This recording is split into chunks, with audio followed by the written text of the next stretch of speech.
Hello. Oops, I just realised I was muted. Can everyone see me, hear me, feel me, know me?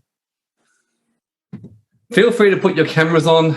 I'm kind of like I'm doing what Grace normally does today. We swap roles. I'm just a male version, so in case you haven't worked that out. So yeah, just feel free to put your cameras on. Don't be scared. Whoever's happy to do so. And was everyone scared of me today? Tanya. So someone's not scared. Nadine, not a good hair day. I'm sure your hair's fine, Nadine. I mean, if it looks like a mohawk, some people have mohawks. No, just Tanya and I. Everyone else is scared to come on today.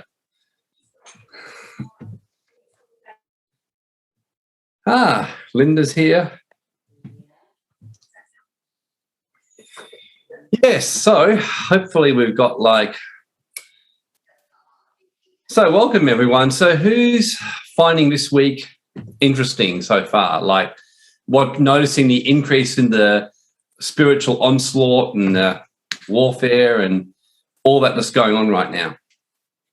I found this week pretty tough, actually. Normally I can just rise above it and just be la la la, everything's good. And this week I've really got sucked in. I watched the live streams and stuff of what's going on in Melbourne, and I couldn't rise above that. Yeah. I think you're not alone in that one, Tanya. I guess there's quite a few I've been up and down in my energies or feelings all week. Which one? Both. Yeah. Who's speaking there? Oh, okay. Yeah. So I agree, Tanya. I'm noticing that the fact is they've been hammering the live streams and they've been hammering the fear. They've been hammering just the whole things, and like every day it's a different thing. Like one day they're saying, hey, we're going to remove all freedoms, and then another day we're saying, nah, it's fine, we're going to give them all back again. And it's kind of just drum. Is that what you're noticing? I haven't been watching that one because I don't watch any I don't have a TV and I haven't watched the news for many, many years, but I thought I want to see what's really going on. I've been watching the Real Rukshan and the other ones and stuff that are actually live streaming as it's happening, what's really going on. And then you see they're super peaceful all the time, and then suddenly when the media turns up, suddenly they stage all this bullshit, or just even the total media blackout the other day. Did you notice that one where there was the big protest, and the next day they're expecting the teachers and the nurses to join in? Nothing anywhere. It was just, I think I saw one video. Yep. And then it was just everything gone. No. Yeah. And you're like, that's fucking scary, that no one can get anything out. And I think they did it yesterday as well. I couldn't find anything yesterday either. And I'm going, okay, this is good, I can get a break, but versus what are they hiding, So here's my question for you, just out of curiosity. So what got you to go and watch the live streams and watch everything when you weren't doing it previously? I'm just curious. Yeah, I don't know. Yeah, it is really interesting. I know you sort of said stay away from media. I think, he's definitely right, because normally I don't. But I was like, I want to know what is really happening, because you hear murmurs, of the stuff gets shared. No, I don't believe anything. But it was just really, really surprising the difference of the absolute lies of the mainstream, because I literally haven't watched it for probably a decade or so. Yeah, I don't know. It's really interesting. Yeah, because normally, like I said, I lived on the mountain till a year ago, and it was literally we lived in this bubble, this beautiful bubble, and still a lot of the time here we live in this beautiful bubble because, I'm an introvert, I don't go out much, and everything's fine. But, this week, yeah. It's interesting, isn't it? Like, who else here just has found this week they just seem to get drawn in a bit more than normal? Just type if you did. Just curious. My guess is not everyone did, but my guess is some people probably did, because... So actually, yeah. I mean, the main thing to understand is that when a spiritual warfare, it's very much a mental mind kind of thing. And when you read the scriptures and the teachings, it says the battle is not flesh and blood for good reason. It's principalities and powers. And I find it very interesting when I talk to people who read energies and read spirit and can see things like that and can see the increase in that what's going on. So... one of the things I know Grace is going to be talking on today, and when she said to me she was doing it, I was like, that's such a good topic, because basically the Gnostics always knew that good and evil reside in both of us. So that evil that's in us, or that all those traits, that darkness that's in us, which most of us try to suppress, and like, hey, we live this pristine image, like, look at me, I'm just this really love and light person, and I'm this beautiful person. And I spent most of my life doing that kind of stuff. And then you start to go, well, hang on a sec, am I really as pristine and as good as I think I am? Holly, that looks nice. Is that a Magnum? I can't hear you. It's a Panna organic coconut ice cream. I like those. They're nice, yeah. It's Sunday, I deserve it. There you go. Hang on a minute. I don't even go shopping. What is this I'm missing out on? Panna ice cream from Peaches in South Frio. They're really good. Ah. Yeah. Mind you, having an ice cream at 10 a.m. in the morning on a cool day is kind of like having a beer at 8 in the morning, Holly. Yeah, well, I said it's a Sunday, so I deserve it. How are you going with everything? Me? Yeah. Everything's fantastic. Yeah, really, really good. Really good. Yeah. That's a good balance. Yeah. And, of course, I noticed that Kylie and Christine are on here. So how about one of you? I know you got Kylie, you've had an interesting week. So you want to come on and share about what happened to you in Albany and the crazy week that happened, or do you? Maybe. I'm not really sure. It was, apologies if I swear a lot, so if anyone takes offence, well. I swear more than you, Kylie. Yeah, I know, but I just felt that I should say that. It was probably me being a bit too, polite, but anyway, I think I need a bit of polite soothing to myself at the moment. So, yeah, Grace, myself, another guy, Andy, Christine's two daughters, Nolene and Fiona. We went down to Christine's amazing little mansion. It was absolutely beautiful. And we started to do some energy work. I'm quite new to all of this. Baby toddler, don't even have my nappies on yet.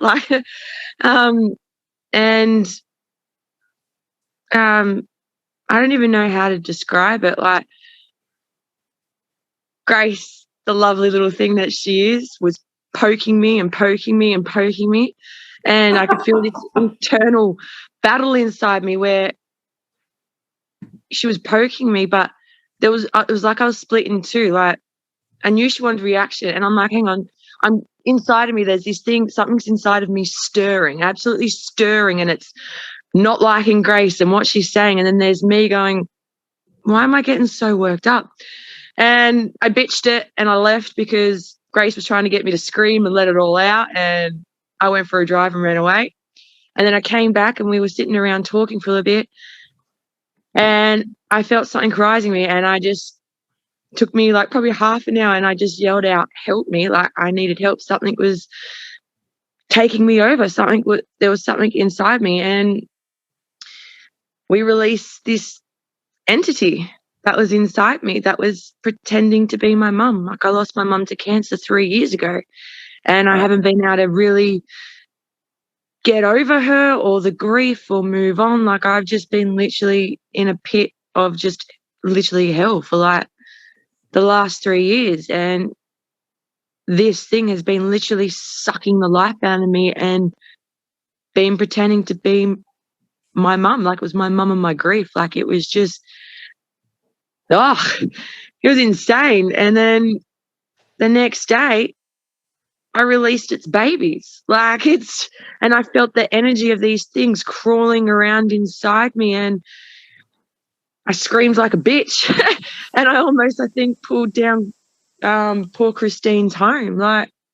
It was just intense. Everything that I've been holding and suppressing pretty much my whole life, some of it came out. And the last week, I've just been losing my shit. It's like I've been losing my hold on reality. I messaged Grace today. I'm like, I've got this pit of anger in me. How do I go?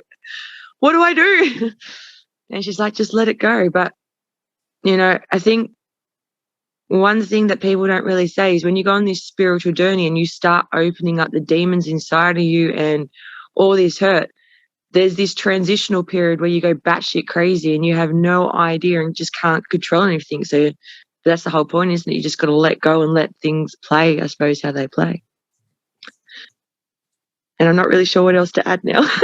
So, yeah, it was pretty... That's really raw. That's real, Carly. I love that. I mean, I'm sure quite a lot of people could relate to you, like facing that darkness. And it's kind of like it's like you open a door and all these inner demons come screaming out, isn't it, Carly? Oh, that's exactly it. Like I can't stop it. And I think, and like my fear is in the way, because obviously I'm trying to be this good girl still, and I'm trying to have the control, and I'm trying to fix myself, but I've just got to let it all go out and let these possessed things just come out of me. Yeah, who can relate to trying to be the nice girl and just keep a lid on that horrible, nasty, dark side of you? Yeah. Yeah. You're all smiling at me on the camera, but behind all of you is a raging, wild, angry psycho bitch. Yep. I was like that the other night, Friday night. Something just came out and I just lost my shit. Absolutely lost it. And it's just I even had like a bit of a meltdown not long ago. Tried to do some work with Grace about like breathing in my gut and releasing, and I released something because I screamed inside my house, and then something came over and was like, oh, stop, people will hear you. And then I'm like, all right, fuck it, do you want this thing out or not? So I had to just sit here and just breathe it, get this thing out, and then do some techniques that Grace has said, like I could feel it's my masculine side trying to have control, and then I had to and then I was on fire again because there's this fire inside me. So then I had to use my cool feminine side to like calm down my fire and soothe myself. And then my ego's coming back in going, see, it's too hard. You can't do it. Like, look how psycho you are. Like, and I'm like, yeah, fuck you. I am psycho. Yeah, I'm sure I've heard your psycho side came out well and truly in Albany, Carly. Oh, dude. Yeah. And I'm trying to not be psycho, but I know I have to be psycho. So it's a very hard battle. It's very hard. I love that. You know, you're trying to be you try to not be that psycho. Do you see that? So Ben, isn't it interesting? And I think nearly everyone in this webinar would be probably nodding their head with you. And if you are, just type a Y and going, yep, I'm trying to repress that psycho in me. And not surprisingly, we attract Daniel Andrews and we attract Gladys and we attract Joe Biden to kind of try and wake us up and say, hey, what we're not owning in ourselves. Well, that's it. That was the other thing that we brought up the Premier. I don't want to say names. We brought up the Premier's name in something, and then I started having this coughing fit. And then I felt this entity on my back and choking me, like, and Grace helped me, but I wasn't scared because it wasn't me. It was on what was on him. So I was able to release something from him, which was pretty intense. Yeah. No, that was intense too, to release something from someone else. But he is me. And that's this thing, like realizing that everyone is me. Yeah.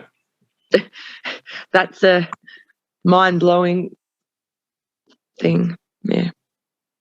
Yeah.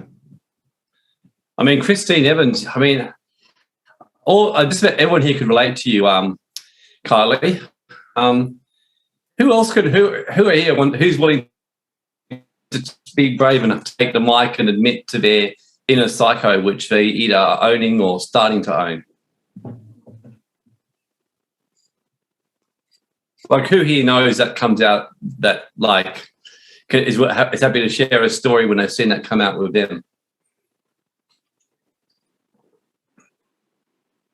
While people are kind of thinking about that, Christine Evans, do you want to just jump on and share from your perspective what happened in Albany? Because you're obviously the observer and what you witnessed it. So, yeah, it was really amazing. I have seen entities come out of people before, but it was really spectacular. And I really, for Kylie to be able to share that on here is just so impressive because Mm. it's so raw, and to be able to express what happened to you is really courageous, I feel. And it helps Kylie, but it helps everyone else as well.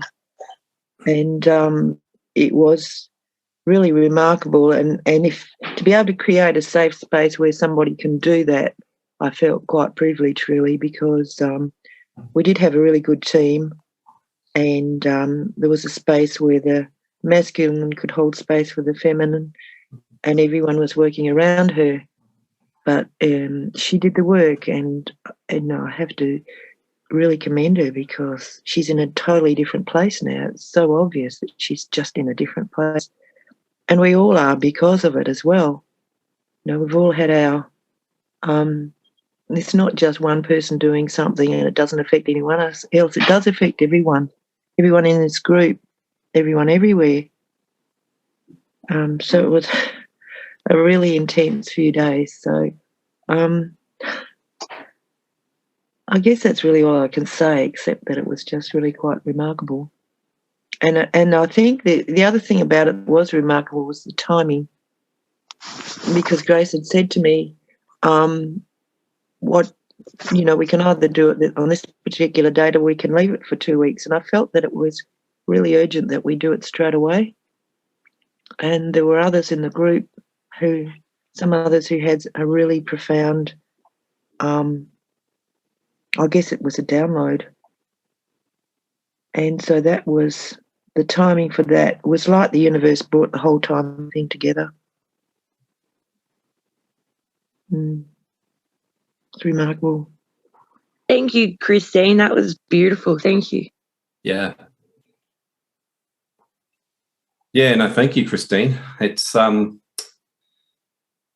it's interesting as a masculine, as a man, when I'm sitting and I'm watching a female melt down, and I can remember when I was younger how difficult I found that, and I'd be because I'd see my mum do it, and then I would break down, and I'd be like, oh no, and usually it would mean punishment or some kind of thing. So I can remember when I'd see females break down at work, I'd be like, and I would just freak out. And as Grace will tell you, holding space for the feminine is something that takes a while often for men to learn that and get the courage and the strength to do that. But it's good when you can do that and actually watch the tornado unleash. And I think that I remember once hearing David Data saying, who's a really great teacher in the whole idea of the masculine feminine energy. He said that many women have learned to close off because when they've unleashed that dark side, they get rejected for it. And it can be from their parents, or it can be from a partner they're seeing, like they let loose, and all they're really screaming for is don't abandon me, just see me for who I really am. And then when the guy goes and then kind of turns off, the woman's like, and they feel that pain even deeper, and then they're shut down. I mean, who can relate to that? Yep.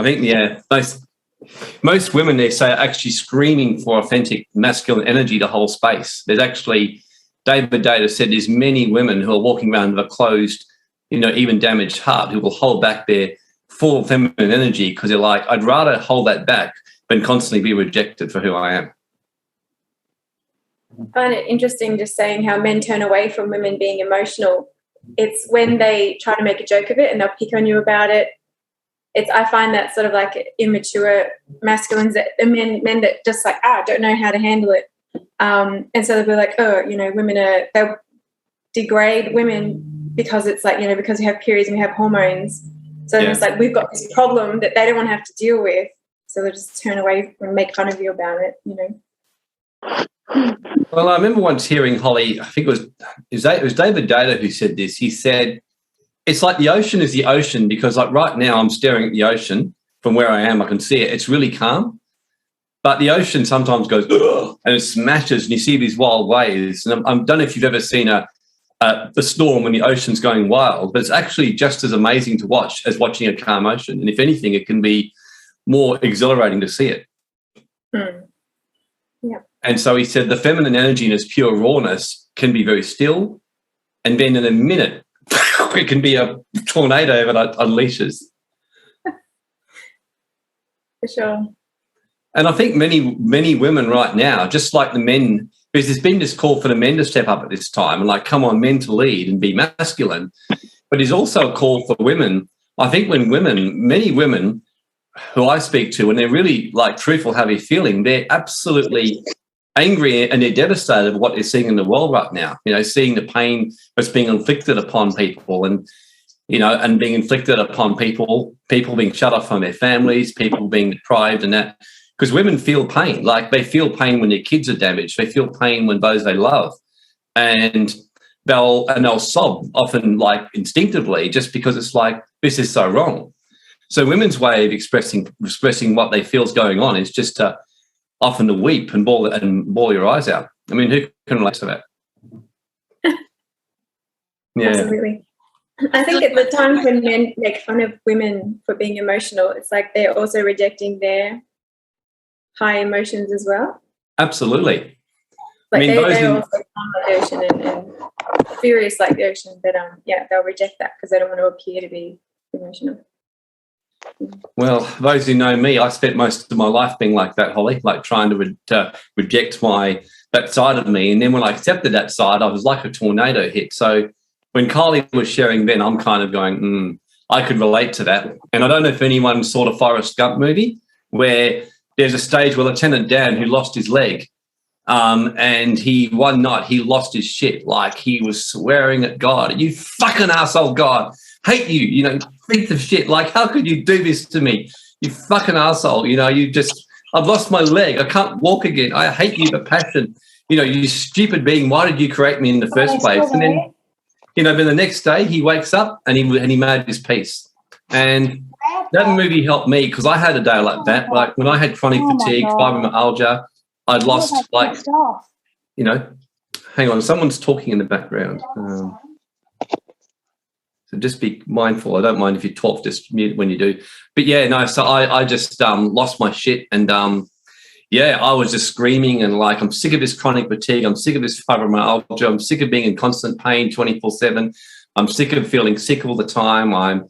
You know, why was I even created? You know, I went through a total victim thing, you know, like I'm totally wish I never existed. I mean, why do I even have to exist? Why do I have to be here? You know, why can't I just die tonight? And it's not fair. I don't want to commit suicide because if I do, I might go to hell. I don't know where I'll end up in. And so I was literally going through this whole thing. And I think for 3 days, I had this complete meltdown and I was waiting to be struck by lightning or something. And then after about 3 days, I thought that actually felt really good to get that out of my system. And so now I just do it and I bawl my eyes out regularly. And those who know me know I lose my shit. You know, I just go, like sometimes when I get frustrated, I just go, fuck, you know, and like get really annoyed. And like when we had the lockdown in February this year, I bawled my eyes out for 24 hours. Like I literally did, like bawled like a baby. Anyone else really had a complete meltdown with what's going on right now where you just bawled your eyes out? Penny, yeah. I've screamed about it. I don't cry, but it feels really good. If I scream, like every now and then I get in a car and I just fucking scream to the heavens or to whoever I think is doing the wrong thing and maybe have a few tears, but it's more a big scream, a real roar from my belly and it comes out. And then ultimately the next day I feel absolutely fantastic. Like every time I have actually broken down, like why are all these demons attacking me, blah, blah, blah, and literally humbled myself, got on the floor, crying on my bedroom floor, crying on the bottom of the shower or screaming. And then next day, everything shifts. The energy is much better, and it really enlightens me. I don't believe in going around just screaming randomly at people. Yeah. I have, you know, I'm not that personality. I mean, I have done it when someone's just doing the same thing over and over and disrespecting me and using me. I've, you know, every now and then I've lost my shit at them. And, you know, I think rightfully so, but, you know, probably I've learned to tone down the way I deliver that because it's not my natural nature. But I think sometimes if you don't let that open that valve on the pressure cooker, you need to. You absolutely need to. Just like the thunder this morning, I'm videoing it and thinking, this is magnificent. This is breaking up negative energy, and that's the way I feel about it. And it is perfect. I love it. Yeah. No, it's good, Sharon. Yeah, I know. I rattle on. I'm trying to be more concise. One day I'll learn to say like 2 sentences and be concise. I think it might take a while though. I don't think I'll ever pull that one off, Sharon. I don't know if I will either, but I'm trying to manifest it. Yeah, I own my waffle tendencies at times, so. Yeah. Well, yeah, so do I. So I'm trying. Nah, it's one of the reasons when Grace told me what she was doing today, I said it's such a good topic because, like, owning that inner demon that we all have, that dark, angry, furious side. Like this morning, I went to the South Fremantle markets and I was with James and Ed, and I just said to them, we were just talking, and I said to them, "Can you actually think about it?" And I just said, honestly, I said, when you think about this whole situation, I said, let's just say that we had a really deadly epidemic right now. Like, let's say 5% of the population was dying. Let's say that was really happening and you got these horrific symptoms. I said, and they brought out this medical needle that actually worked. I said, we'd be running to get it. I mean, no one would have to put up a thing. We'd be like, shit, as long as this thing's relatively safe. I mean, let's hit this thing that's quick smart. You would be doing it. And they said, we were the first ones. You'd be running up and beating up anyone in the way to get hold of that needle. But I said, the thing is, when you think about it, this is like me expressing my dark side. I said, the whole thing's fucking psychopathic because I said, number one, I said, from what I've looked into it and getting rid of all the conspiracy theories, I've got about 8 friends now who've had this nasty flu thingo, and all these 8 people have said without fail, yeah, it was absolute shit. They said it was a really bad one and it was worse than just about anything I've had before, but I recovered. So, yeah, it was pretty bad, but they recovered. So I said, yeah, it's certainly not a nice one to have. But I said the second thing is, I said it's still in trial phase for approval, number 2. And so it hasn't even been finished for the data yet. And then I said, the third thing is it doesn't even stop the spread anyway. And, of course, they were just laughing. So I said, this has been the newest thing I said to someone the other day who was a pro, jab person. I said to them, I actually said something on this line to them, and they kind of looked at me and go, yeah, I can see your point. I said, so seriously, I said, bring me the trial data in 2023 when it's been done, and if people are dying left, right and centre and the trial data shows they got it right, I'll probably be the first one to go take the thing, And that's just I'm not saying I would, but you know what I mean? It's kind of a new way or argument or perspective. I mean, I wouldn't take it myself only because I haven't taken needles for 25 years anyway. I hate needles. I mean, when I had a filling put in just about 3 months ago, every time the dentist starts to put it, I go, ah! And he goes to me, God, he goes, you're an absolute classic. He always laughs. And he actually says to me, I have to reassure you more than any of my other patients. I'm like, I hate that stupid needle. He goes, it's okay. I'll be very gentle. And he goes in really slowly to me. So, I don't know if anyone else is like that, but, when I see a needle coming towards my mouth, I go, Anyone else got a needle phobia? Yeah, I've got total needle phobia. I've got a bit of a swab phobia, like seeing how they do the PCR at people's noses. I'm like, take a blood sample, stick any needle you want into me, not the injection, but you can use it just to take something. But you're not putting something in my face like that. No way. Oh no, I'd freak out with that. I mean, and a thing up my nose. In fact, one of my close friends had the swab a little while ago, and I said, "What was it like?" She said, "Horrendous." She goes, 2 days later, my nose was still itchy. So. Yeah, I'm the thought of having a swab up my nose, Holly, is like, ugh. I was like that. I had such a fear from it. I think that's why, obviously, it came at me with work having to get them. But then I was able to get a medical exemption for it, and now I haven't needed to do one, so my fear of it's gone. I no longer have the fear. It's no longer in my face. Excellent. Yeah. My question is, why do they need to stick it all the way up there anyway? What are they actually doing? Exactly, because if it's so contagious, they should be able to just do a mouth swab. I mean, you have to wear a mask because it's so contagious. So, it should be able to just be there, not this thing that basically goes to your brain. Mm.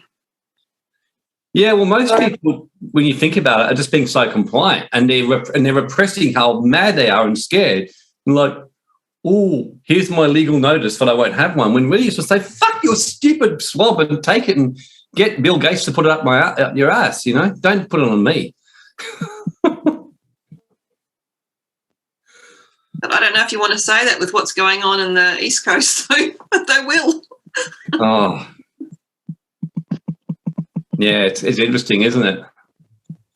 Well, just the idea of doing the anal swabs for a respiratory illness, it just doesn't make sense at all.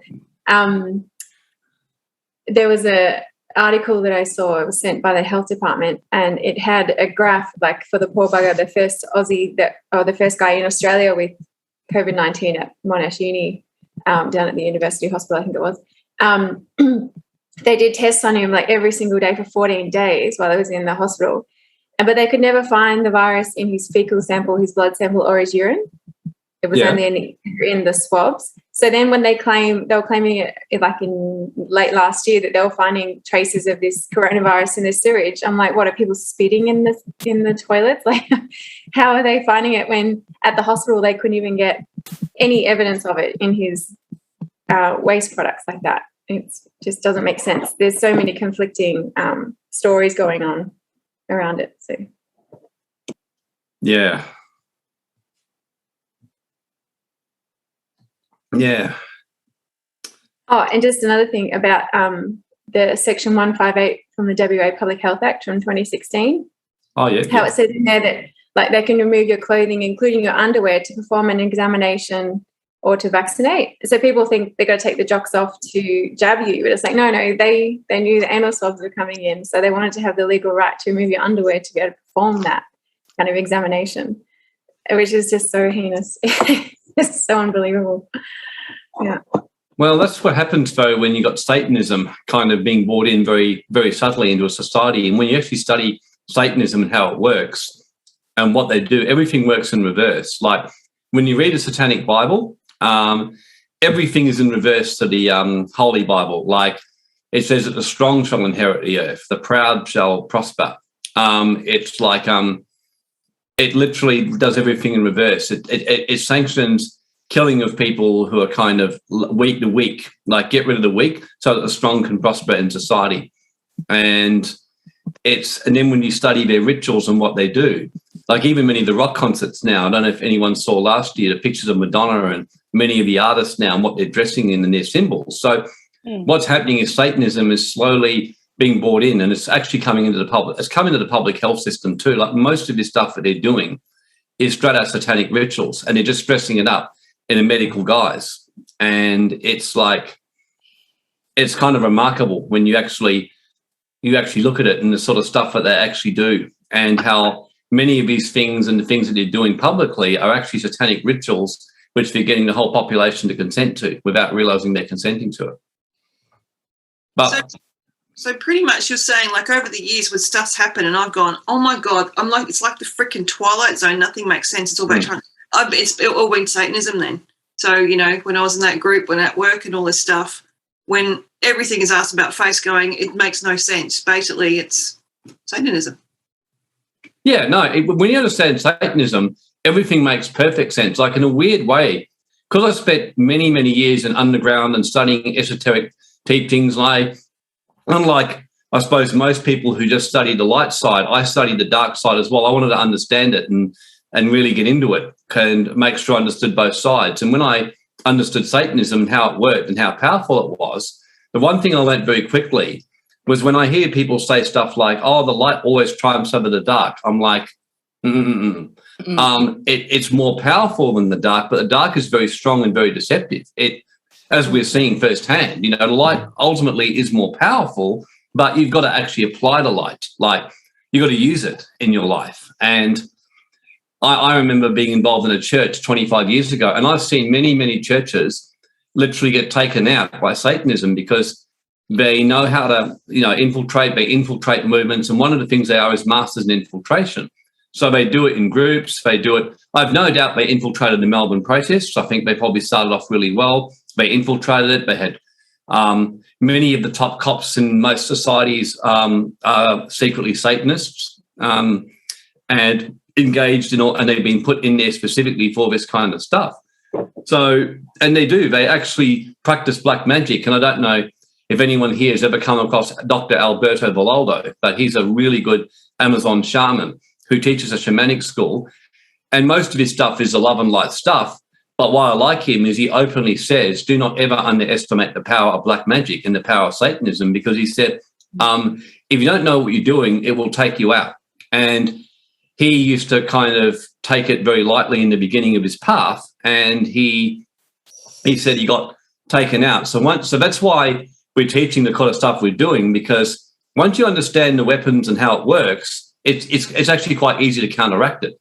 But you still got to have the knowledge and the understanding on how to do it, especially the mind control and that kind of stuff. And I mean, I can see it happening all the time. And what I find encouraging, what's happened with this whole situation in the world, is now people are listening to it and people want to hear this stuff and realize it's very, very real. But you don't take over a whole world like what's been done without like phenomenal ability to mind control and get a people compliant, if you think about it. So, yeah. How can you tell then, like, you know, there's people in my life that I'm going, obviously I have definitely been involved, well, not wittingly involved with someone using black magic, but how do you know, like, I've had questions about some of my family, are they just evil or are they bad people? Like, you know, my dad is a retired pastor now, and I have questions about him. Is he good? Is he bad? Is he just ignorant? I don't know. Yeah. Look, my experience, and I was told this when I learned from it, is that most people are just ignorantly being used, you know, by negative entities, dark energies. Like, I mean, William's Auric Clearing webinar, for those of you who were here, you may remember he talked about demons, entities, spells, discarnates, all that kind of stuff. So you got, like, in the fourth dimension, you got these what's called discarnates, or what Yoga Nanda and Yuketswa call them in the Kriya Yoga teachings. They call it tramp souls. They're souls that have consistently, lifetime after lifetime, you know, just caused trouble or haven't dealt with their shit. And often they get stuck in a lower astral realm for an eon of time to work out their karma. But in those astral realms, they can still influence because they don't have a body and they're trying to get energy. So that's why, let's just say, for example, you're someone who's really prone to fear, like you're really like got a lot of anxiety and fear in your life. So if there's a discarnate or tramp soul that's got fear and anger and hate, they will resonate with your energy and you'll resonate with their energy. So next minute, they'll be able to access your energy field and suck from you and start drawing energy from you, because at least with all of us here, that's why suicide is such the worst way to deal with a problem, because let's just say you're in a mess right now. At least you can go in your body, you can sit down, you can go and drink some, you know, drink it away, or you can watch some television and numb yourself, or you can go and cry, or you can go and take some cannabis CBD oil, or go and do some meditation, or, you know, go on an ayahuasca ceremony, or, you know, go out on a wild, you know, mountain climbing expedition and do some extreme sports. But when you're a tramp soul, you're in a kind of astral entity, but it's not grounded anywhere. So you carry all that into your, and if you by and large haven't done any really major stuff, you often go through a life review, you go into a resting place, and then you got to come back and work it out. But the particularly tramp souls go into these lower astral realms often for a time to work it out. And so these beings then in terms, there's other ones that are called like demons and entities, which are actually in what's called the realms of chaos, or the realms of Hades or Sheol or whatever. And then these ones, a bit like Lord of the Rings, if you've seen it, like Sauron, they're trying to get themselves in there. So Satanists are actually ones who directly, just like we, you know, relate with Michael, with Uriel, with Gabriel, you know, with Christ or whatever, or and Raphael and his beautiful angels. They deal with the demon lords of the lower entities. So when it says our battle is not flesh and blood, there's a bit of a mixture. You know, we're dealing with like these spiritual attacks, but the spiritual attacks can't really do much to you unless they're being fostered.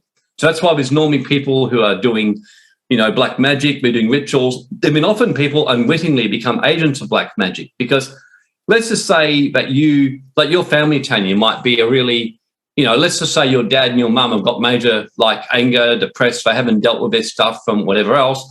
When thoughts start coming into their mind, like little arrows are being fired by these souls, or, Satan is doing some work, and next minute they're getting this thing like, oh, that Tanya's a fucking psycho, Tanya's just such a stupid girl, someone needs to whip her into shape and tell her to pull her head in. So then they pick up the phone, ring you, and start telling you to put their head in.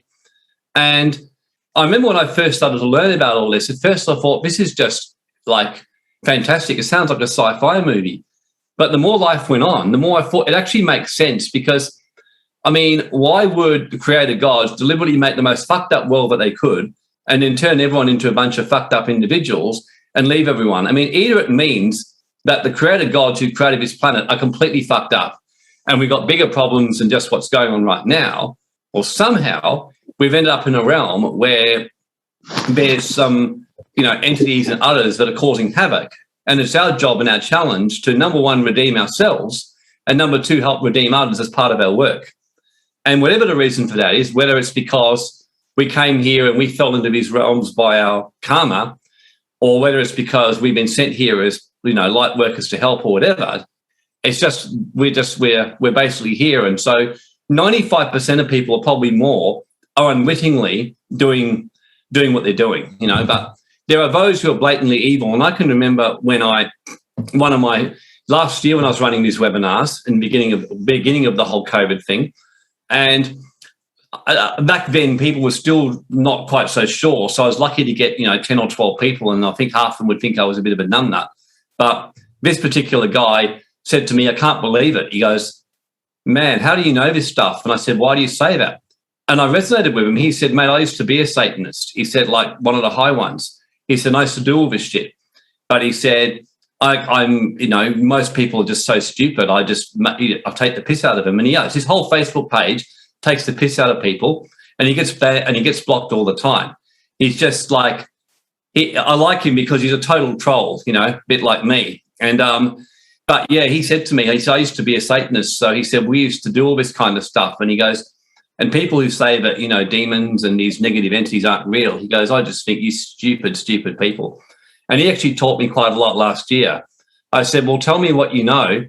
And most of what he told me I knew, but then he was telling me about other stuff that he's doing right now and what's going on. So the battle is really not against flesh and blood. It's dealing with these entities. And once you and then to confront that battle, like I've been teaching the scriptures, it's dealing with the demons within ourselves. And because I remember one of the things that I was told was that they only can get access to you based on where you give them authority.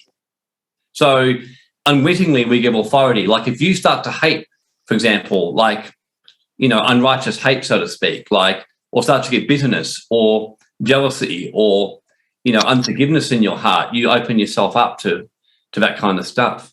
So,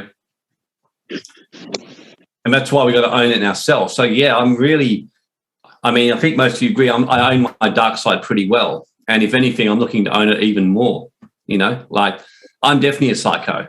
No question. Well, being a psycho is fun, right? Oh, absolutely. I love it, And being a bit of a dick to people, it really wakes them up more. Oh, look, sometimes I find after a few days, and I think many don't own this stuff. I just find, William, after a few days, if I haven't done something dick-like to people, I start to get bored. So I just go looking for someone just to take the piss out of them. So I'll go and troll mainstream media and look for someone who deserves it and just troll them and just deliberately be mean to them. And it's so much fun. Well, it is. Everyone loves a psycho, right? Yeah, well, see, as I put it, I may as well own it. And in that way, I'm nice to the people who deserve it. Like all of you here, I love all you guys. The fact you're listening to what I've got to say and that you're keen to do the work, I love all you guys. We do, and I'd rather be kind to everyone here if you're good people. Whereas people who go around trolling and trying to force needles up people, God, they deserve to be trolled. They deserve more than trolled. They deserve, mandatory anal swabs, like non-stop for 10 days, basically. I'd love to be Premier of WA. I think I would do that. I think everyone who tried to coerce the jab on people, my first law would 14 days of compulsory anal swabs And basically, I would let anyone who's compulsory jabbed in their job be the ones to administer the anal swabs. And I'd say, if you get through that and you take your medicine, you can participate back in society. You know, I probably would. Warren, I have a question around discernment, and it kind of circles back to the story we heard earlier in terms of, you know, holding on to the feminine around, you know, showing up, smiling, being nice, all of those sorts of things. So one of the thoughts I have when I want to unleash, when I want to go psycho, if you like, is, am I actually giving voice to a demon, to an entity within? And I just can't find that line to discern what's actually me that wants to be expressed, or giving voice to something that actually doesn't deserve to be expressed. Well, that's why even we need a community of people to feel safe, because if we've got a community of people we trust and feel safe with, we can let it out. And in that way, someone around you might say, yeah, I think there's a demon there, like what happened to Kylie. And Kylie goes, oh, shit, you know. So she had a safe space in Albany to be able to express and get help to release that thing.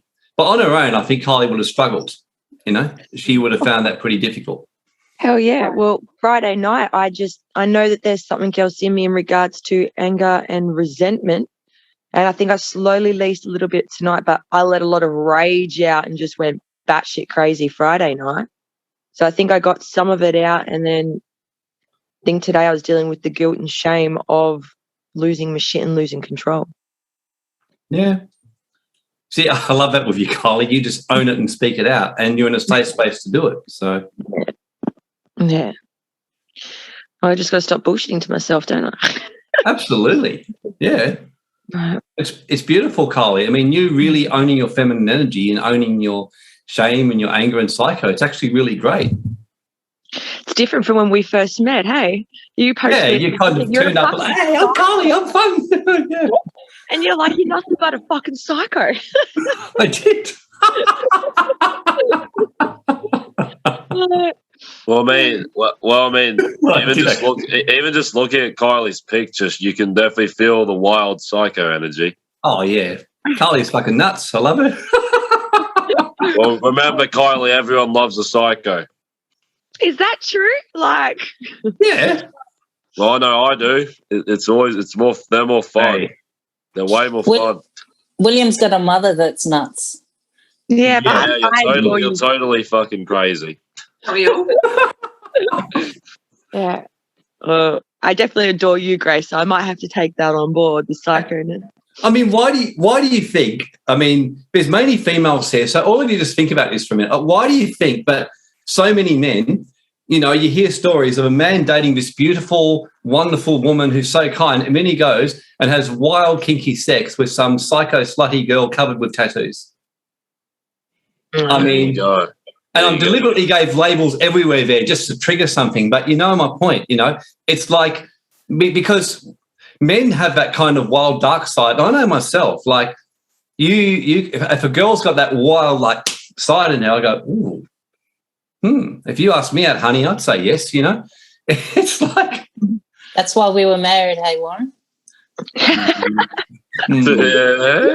pass on that one, Grace, but... But it's true. Like, we do. Like, I remember some of, you know, like, I'll openly own that. You know, I can remember I grew up in a Christian home and I was a good boy. And good boys, you know, don't think dirty sexual thoughts about women. And when I was 13, I was caught masturbating in my room. Oh, boy. Oh, what are you doing, you dirty little boy? So by the time I was 18, my sense of sexual self-worth was up the creek. And then to make it worse, I'm trying to be this nice boy who just doesn't have sexual thoughts, and I'm trying to suppress the thing. So, of course, what happens? I'm watching dark porn in the background in shame all the time. I'm secretly masturbating and then thinking, like, oh, my God, I'm such a dirty little boy. And I thought when I was 21, I was so fantastic because I overcame the evil sin of masturbation and I stopped doing it. And then every now and again, I'd fall back into that terrible sin. And this thing went on. I got married to Grace at 27. And then I continued to have sexual thoughts about going, oh, wild, stripper or prostitute, feel guilty because now I'm a married man. I shouldn't be thinking any of those thoughts.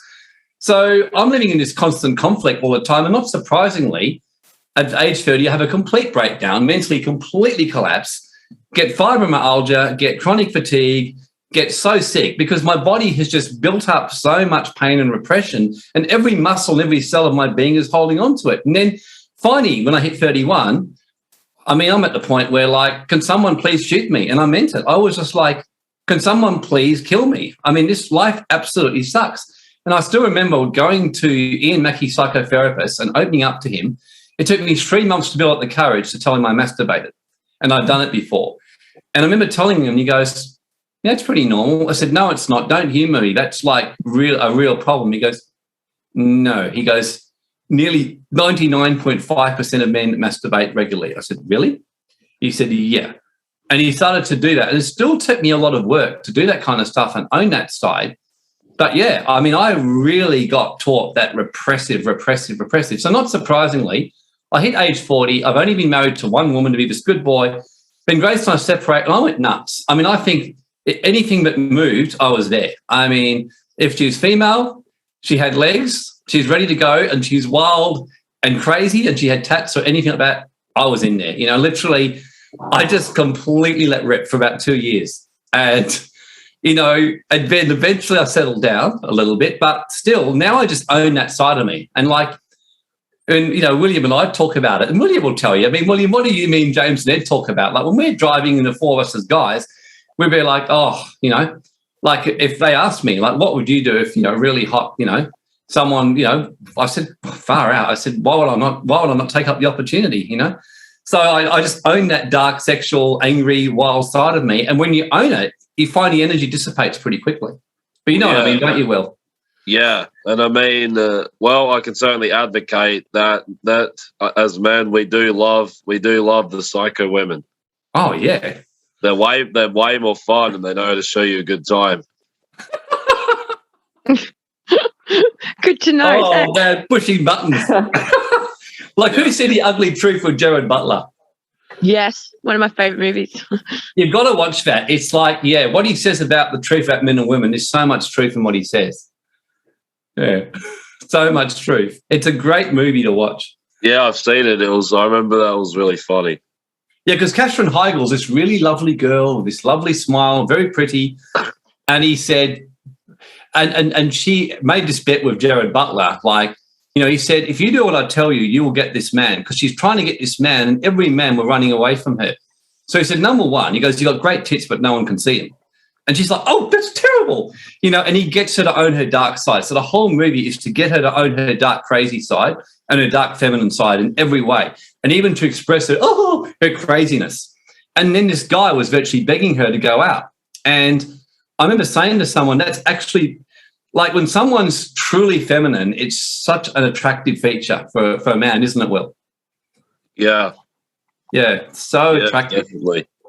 Can I ask a question? What do you describe as truly feminine from a man's perspective? What is it to be truly feminine, please? Well, you certainly are living that embodiment, Kylie, at the moment. I don't know. Is that being so? So what, being psycho is to be truly feminine? No, but you're real. You're real, Kylie. Like, you cry easily. I find that a very endearing trait. So I'm deliberately kind of pushing every button I can think of at the moment, but slightly going a bit more softer. I mean, having that soft, sensitive, teary side of you, that side which can love deeply.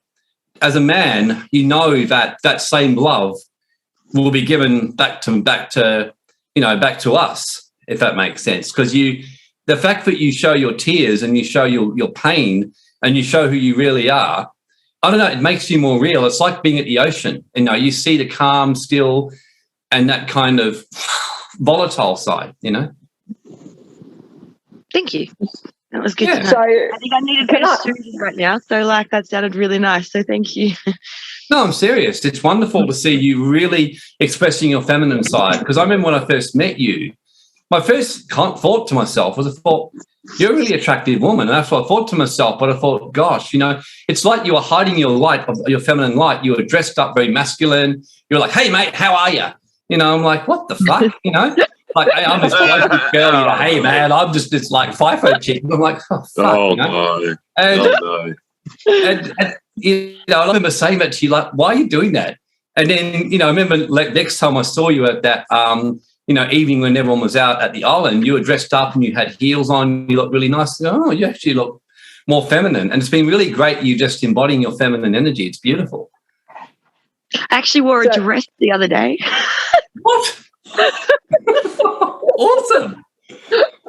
I love seeing women in dress. I do. It's so feminine. And yet today, I mean, we've kind of turned men into girls and turned girls into guys. It's just like fucking Satanism. Satanism, that's actually what they do. You know, it's just stupid. Yeah. It's great how women are becoming women. I'm not saying don't, you know, sometimes it's nice for women to wear jeans and all that. I'm just saying that most women today virtually never wear dresses at all and kind of hide their feminine light. Yep. So can I ask from a man's perspective? Yeah. Does a man want the wild woman and the soft motherly feminine as one person? Do they really want that, or do they want to keep that separate and have their permanent partner as the feminine nurturer and then go elsewhere for the wild woman? Oh my God! Do they really want it all in one? That is such a good question, like Sharon. Oh God, you put me on the spot because that is such a good question. Oh, look, I think if a woman can bring out both, she's a very evolved, gifted woman, you know. I think many men go to have them in different. Look, you can't have all your needs met in one partner. That is, for me, like always going to be the case. You know, like you're always going to have, like, for example, I found that trying to have a partner who's a businesswoman and also a wild fiend in bed and also a beautiful soft this and a beautiful soft that, the chances of that happening are quite slim. So, you know, Holly, one moment to be a Satanist street, a whore in the street. Yeah, that's... Do you know what I think? For some women maybe, if they express their wild woman in bed, for instance, and then it's like the tap's open and this guy that you're living with or your husband, whatever he is, just expects that all the time. So then you don't have the choice, like, of pulling back.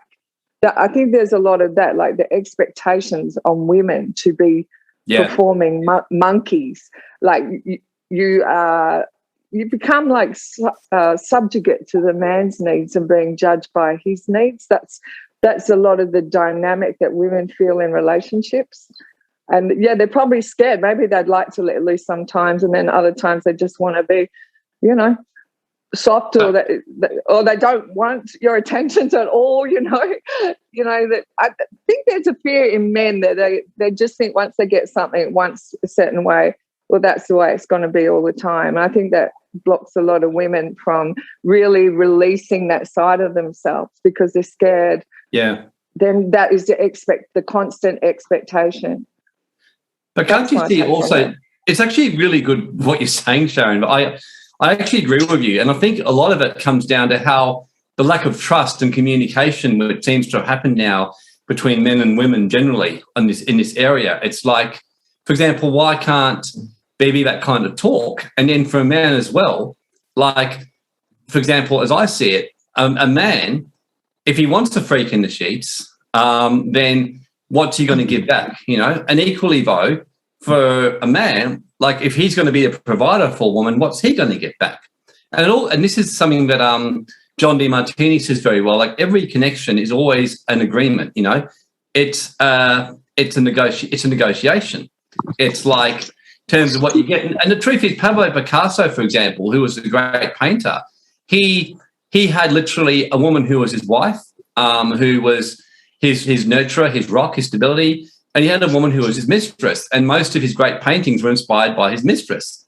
And so, yeah, it's... Yeah, but look, that's on the man's side again. How many women, if they wanted it, and how many men would accept being the side guy and the one at home giving all the provisions and being the nurturer and the protector while she goes off having, you know, wild sex with her preferred, you know, partner. I know women who do that, Sharon. I do know women who do that. I know a couple where it was the reverse, where the woman actually had multiple guys and the guy was the stable man at home. So I do know situations like that, you know. It's I think that would be an anomalous situation, though, because I don't believe you'd be ongoing. surprised. Do you think the participants would be happy? I don't see that as an equal relationship from even a man's point of view. Staying home, providing, you know, everything to make her secure to go off and be, you know. But isn't that interesting, Sharon, the labels and perceptions we put? I mean, how do you know it doesn't work for men? Well, look, I don't know. There could be people that it does work for, obviously, but I don't know. Is that the way we're designed? Is that really our design to go off? I don't know. Look, okay. It's hitting like sexual ownership stuff. So yeah it's I had a friend. Her name was Roxy. Okay, lived in Queensland. She was a stripper. And I loved Roxy because she was one of the most real females I've ever met. Like, I absolutely got on the house. I remember one day she used to say to me, "Oh, I get on so well with you because you get me." Because she had 5 boyfriends, like 5. And she was, and I loved how she put it to me. She says to me, "Well, this is the thing, Warren." She said, "The first guy is like my stable nurturer. He really feeds my needs. The second guy is just wild badass in bed." But she goes, "I couldn't live with this guy because he's just fucking psycho." But she said, "I love it."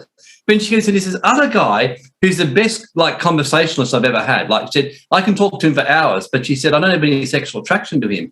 Then she goes, "And there's this other guy who," she goes, "I like to go on trips with." Like she said, "He's just the best travel buddy."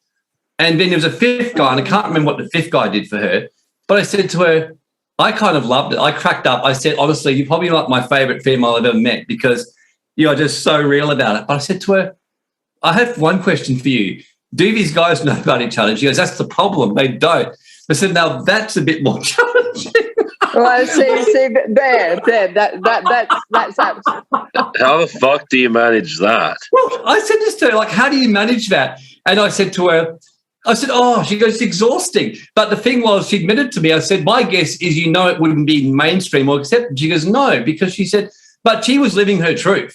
There was no question this girl was living her truth. She was a happy girl. She was chilled. We would laugh. I loved talking to her. We could just chat and chat and chat. Like, I'd turn up at the strip club in Gold Coast and she goes, "Hey," and she goes, "Come and have a drink with me." We just sit and talk and yabber away for ages. And by the way, just as an aside, if you wonder why Warren going to strip clubs, yeah, Jesus used to do it. If you actually read about Jesus, and when you come, for those of you coming to Jesus the Badass, that class I'm doing, Jesus used to hang out with prostitutes and strippers. He'd go down to the strip clubs and hang out with them, and it's in the Bible. Yeah, okay. But I think the fact that she had to hide it then states that it doesn't work as an ongoing thing because at some point, because society judges her for it. Yes, society judges Yeah. her, but she was living her truth. She actually, I could see she was actually happy what she was doing. But she's like, "I know my family and all the guys wouldn't be happy." Yeah, she's living her truth. But yeah, the constructs and I don't know. I just don't think it's deceptive. It's deceptive. Didn't Jesus end up with Mary Magdalene and was faithful to her and was settled down and got everything he wanted? Oh, that's not what I've learned. No, I think that's Okay. Have you seen how many women King Solomon had? Yeah. The man. Yeah, well, I don't like being one of the many women. I want to bring this up. I think it's not fair that we're actually having this whatever you've got, this what do you call them? Whatever these King Solomon, what do you call them? Those women that he kept in the basement and being watched by all his goons so they wouldn't be touched by anyone else but him. This is really bringing up stuff. This is really fun. This is really cool. Yeah, I mean, really, come on. I've You really guys pushed want them it all. buttons, You yeah. want 100 women and bullshit. You know what I find interesting though? Come on, aren't any of you girls thinking that? Come on. Look, bringing up stuff. It's being real. Look at it this way. If you look at society, accept it. and you know society as a whole generally judges those who are doing something outside of the norm, but yet the norm doesn't. I'm not work. judging So this. many I'm telling people you, I've had the best life. I've been I've been on yachts. I've been flown to everywhere. I've had a number of boyfriends. That's not the point. It's not judgment. I'm just saying you lose yourself when you're fluffing around, getting a bit here, a bit there. You're not going deep with any of them. Yeah, I agree, Grace. I agree. You look from the outside like you're happy, but I don't believe you know your true self, because Exactly. I don't think you'd have to. And you're bringing in all the bits of those people, all their cords, all their demons, all their negativity. Exactly. You're mixing it all up together, and the energy field around you would be a fucking mess. But on the Thank you, outside, Sharon. That's the point. Because I work on this level. This is the level I work with. Okay, Yes, I work with sisters. couples, I work with relationships, and I find they're bringing each other shit, and they put holes in their auras when they're messing around and holding back. Because if you're not being honest about having other partners, you are lying to that partner. You're not really being present. You're just being fully self-absorbed and selfish. Exactly. And you're lying to yourself Exactly. as well. I have to say, You don't know it. If the king's anyone with a harem, I judge them. Yeah, that's the word I was thinking. I couldn't think of the harem. What the fuck would I want to be doing in the harem? I've really opened a can of worms. You pushed the button there, Warren, man. I did. I think you pushed more than one button, Warren. I love it. I haven't heard you guys so passionate. I mean, it's like COVID and all that. You've all been this little quiet, but touch this one and the warrior comes out. Oh yeah, because it's good. And I was just sitting there thinking, and I am a warrior. Where are the women? Exactly. It's not okay. I am a warrior. Exactly. Women, stand up and be the warrior and take what you believe is yours and grow your man. Don't let him float around and have bits and pieces come back to you. Sorry, I'm in the background championing that. There's no way, because it's just not it wouldn't be acceptable normally. A man that would take that is a man that's not found any masculinity or even male self in him. He is belittled and subjugated in the same way that women have been belittled and subjugated. And yeah, you can have. Sorry, that's the truth. I think if you own yourself, you don't have to be monogamous, but you have to be honest. And if you can do it honestly, then everyone in that circle, even though they are picking up cords all over, and that's their gift to themselves, you know. But if you can't be honest about it, you're not being honest to yourself, and you're not a hero. You're. I'm sorry, the man that accepts that is a weakling. Well, I want to say this. Sexual energy is not just about sexual intercourse. It's about creating businesses, creating a life between you, creating a beautiful home, and everything else that goes with it, and going beyond those three-dimensional basic needs. Yeah, well, why do you think why do the demons and you can't come do for that with a whole sex? bunch of partners?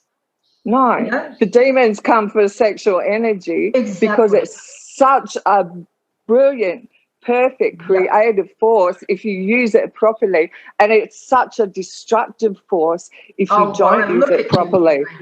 Yeah.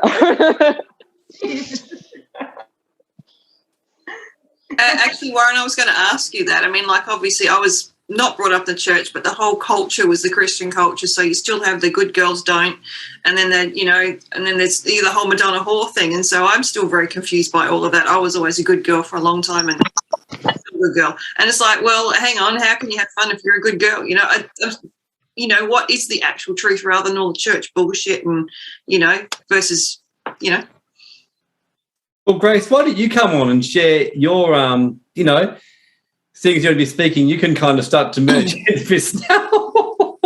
Seeing as I've opened, remember what we always said, I always come in and blow everyone up with a nuclear bomb and leave them like, what the fuck just happened? I mean, you come in and integrate the pieces. So maybe it's time for you to come in. You're enjoying this way too much. I'm just sitting back watching it. This is great. Myself right now. This is hilarious. Oh man, I've just suddenly all these little fearful, little devastated COVID people have turned into these roaring lionesses with claws ready to attack and kill every man and rip them to pieces. No.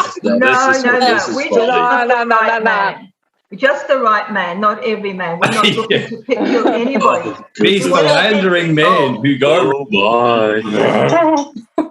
Well, We're actually, forgetting about the holes in the aura. When you muck around, you do attract demons, and when you're lying to your partners and the world around you, that's a mess. And I thought we were trying to clean up this mess. actually, it's quite pertinent because I will be talking about sex, and I'm not talking about fucking either. What you said, Taj, is about sexual energy and alchemy. So today we'll be introducing you to alchemy and the tree of life. So when I talk about sex, hey, that song, Let's Talk About Sex, it's not the fucking side. So when I talk about sex, it's not, when I talk about sexual organs or sexual fluids, we're talking about alchemy, okay? So that's just pre-framing everybody. Beautiful. That's exactly what I'm talking about. Thank you. Looking forward to this. Excellent. Oh, I love it. Warren is a shit stirrer, as you know, guys, and he loves it, especially amongst women. And I mean,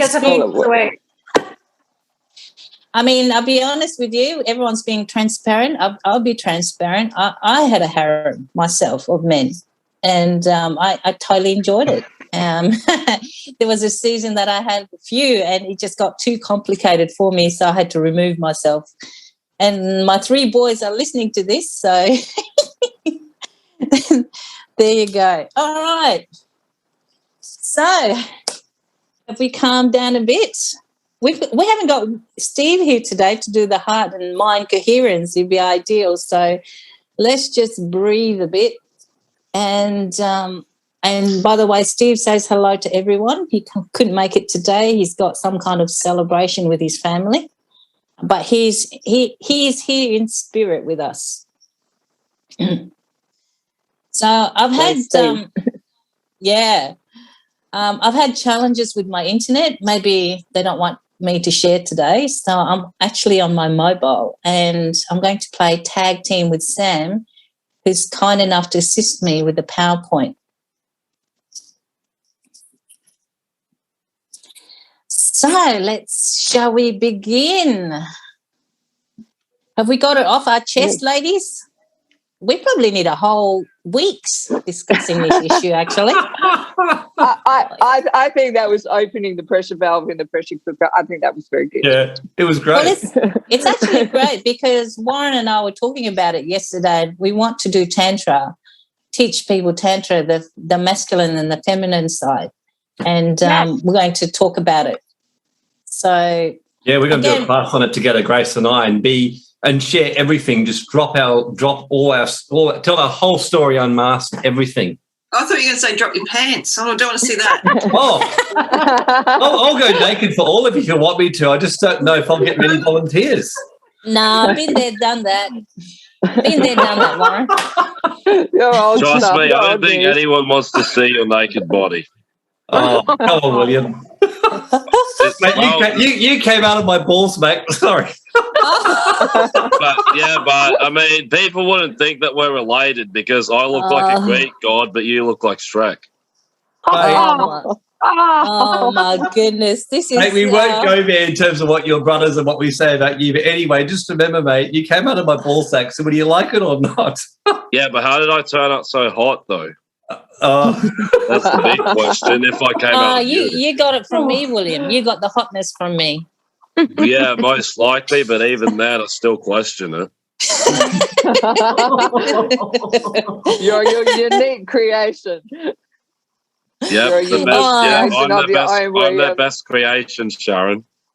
Well, that's what I always say. I'm the first one, so all the good stuff came out first, and then the dregs were left over, and they came out later. Well, yeah, I mean, after I was created, I mean, it went downhill from there with my brothers. Yeah, that's what I've always said. Okay, shall we begin? I think we can. You're a great one to start with, Warren, actually. I think you've got the 10 o'clock slot from now on. Well, except for when I'm speaking, but yeah, I don't mind doing it. It's fun. I mean, that was actually a bit different and good to kind of, open up a few little doors, and suddenly all these hidden little warriors just came booning out. Well, for those who follow David Hawkins, you know, the map of consciousness, to be able to shift, quantum shift, to go to the light and ascension, the best place you can be is in the angry mode. Because when you're angry, you can actually shift. So you will take action. So it's actually, look at it this way, when there's conflicts, it's actually healthy conflicts, because the anger in you causes you to shift and to move and to do something about it rather than being passive. One quick thing, Grace, can I just make one comment before I finish? Yep. Yeah, all it is that someone asked before about the course Jesus the Badass and what's that one. Yeah, look, I've mentioned on the City Awakening, but I'm going to be running one because I've had a lot of people ask me already, people enrolling. I'm going to be teaching the truth about how he was a total badass who challenged conflict, you know, had no problem hanging out with prostitutes, going after bankers and government people and standing up and getting out of paying taxes and all that. So what I'll do is I'll just quickly put the course link in here. So if anyone's interested, I know quite a few of you have already signed up, but those who haven't and you want to come along to it, and I'll also be doing a bonus like legal notices class on common law and how to write notices with, you know, work and employers and everything. So just put the link in the chat, and that's all I want to say. And now I'll hand on to you, Grace, and let's get this happening. All right, thank you very much. So you've done that? Yep, done. Okay, so Sam, if you'd like to share your screen, that would be marvellous. So as I say, I tried to fix my internet yesterday, but it wasn't working, and I'm not a good techie. My genius comes through technology as well. So first of all, for those who don't know about Gnostics, the Greek word gnosis implies, it really means genuine knowledge of the truth. And to understand truth, one must experience it. This is why real spirituality is based on one's own effort to experience the truth, and that's what we're here for, to experience the truth. Experience is gained by expanding the capabilities of our consciousness. And again, as I say, I'll be talking about alchemy, a lot of alchemy, and introducing you to the tree of life. And as I say, when I talk about sex, it's talking about alchemy, all right? So I just want to pre-frame your mind. And I'll go through this slowly, because what I'm actually giving you guys today is meat. And so it's not going to be milk. So, Kylie, your head might spin.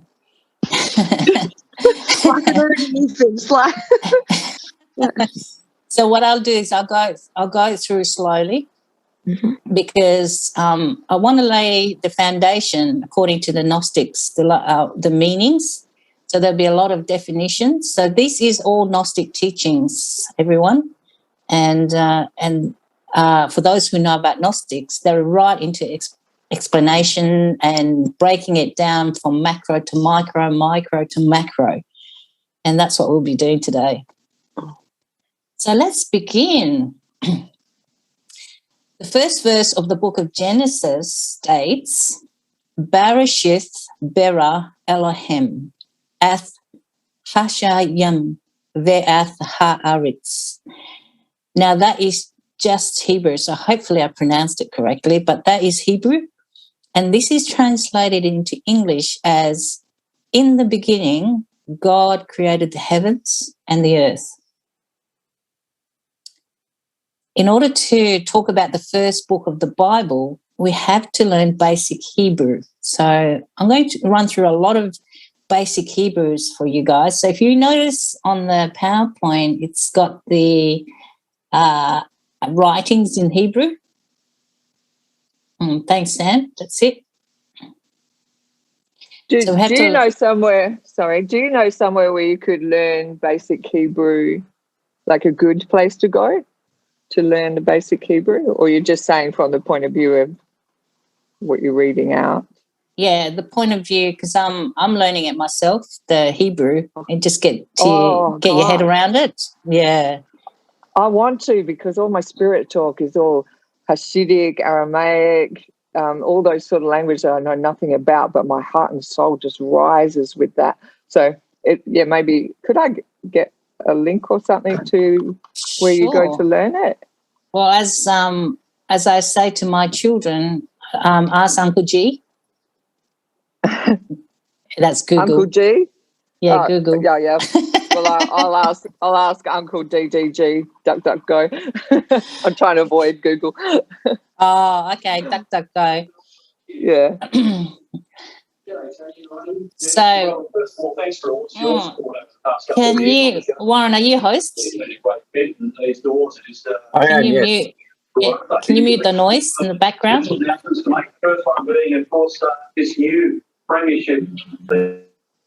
Thank you. So why do we have to learn the basic Hebrew? Because the books that we read are originally written in Hebrew, and much of the meaning of which is lost when it's translated. So the other thing I could suggest too, Sharon, is if you get yourself a Strong's Concordance that has a lot of interpretation in Hebrew. If you read the Bible, it's like a dictionary to the Hebrew, and it breaks down all the names and breaks down everything. Because remember, you can't read the Bible linear. You got to read it esoteric, metaphorically, because it's actually an activation book. So it activates your third eye, and if you read it, you got to read it through your third eye, because otherwise it won't make sense and it will really confuse you. So in order to get the fullest understanding of these books, it's necessary that we learn to read them in the original language, because, again, the interpretation. So Hebrew is a language which is derived from Aramaic, as Sharon said, and many other Semitic languages as well. So when we study the book of Genesis, which is called Bereshith in Hebrew, we find that name is a word that has many meanings. So if you have a look again into the PowerPoint there, the Hebrew reads from right to the left. So today we are going to be studying ourselves. And by the way, I can't read the chats either because I'm on my mobile. So perhaps you can be a reader for me too, Sam. Sure. Okay. All right. So again, I'll read it. I'll go through this slowly because, as I say, this is going to be meat. So today, as I say, we're going to be studying ourselves. What is important for us is to know how to apply this knowledge to ourselves. We need to understand how this book, the book of Genesis, is guiding the one that understands it in order for that one to walk the path. So all of us here have chosen to walk this narrow path. And most people think that the book of Genesis is a book written by Moses to explain the origin of the universe, the planet Earth, or even the meaning of creation. And that's partly true, but we have to understand that these books of Moses, called the Pentateuch or the Torah, so they are called one Pentateuch, or it's called the Torah as well. And these books are the books of alchemy. And the first book of the Bible, called Bereshith, is 100% book of alchemy. No one can understand this book if you're not an alchemist. Anyone that is not an alchemist that reads this book will fall into confusion and deny the things stated there because they don't understand it. So I invite you to really open up your mind and look at it. If you know about alchemy, look at it through the eyes of alchemy, or otherwise just listen with your intellect, open up your heart, and really tune in to what we're teaching today. So Gnostics explain Genesis according to them. So this is how it applies to ourselves. There's three things: physically, psychologically, and spiritually. This way we can come to understand what Christianity and Judaism actually is. One of the Gnostics main teachers is Samuel Yunwer. He states in Pistis Sophia Unveiled, the great emanations of Barbello, the abode of the light, can never be comprehended by the intellectual light. The uncreated light is as distinct from the intellect as water is from oil. Light is born from the darkness, and the cosmos sprouts from chaos. Chaos, Gaia, and Eros, the great Greek trinity, invites us to reflect. There exists two chaos, the one from the macrocosmos and the one from the microcosmos. The chaos of the microcosmos is found in our sexual organs. Let us study the microcosmic chaos. In the chaos of creation, the elements and the principles and the darkness and the light are found confused, intermixed, and without the possibility of one reacting to the other. However, we will never proclaim ourselves against Eros, Shiva, the Holy Spirit, or against Cupid, Eros, because we know very well that the key of all power is found within the tantric mysteries of lingam and yoni.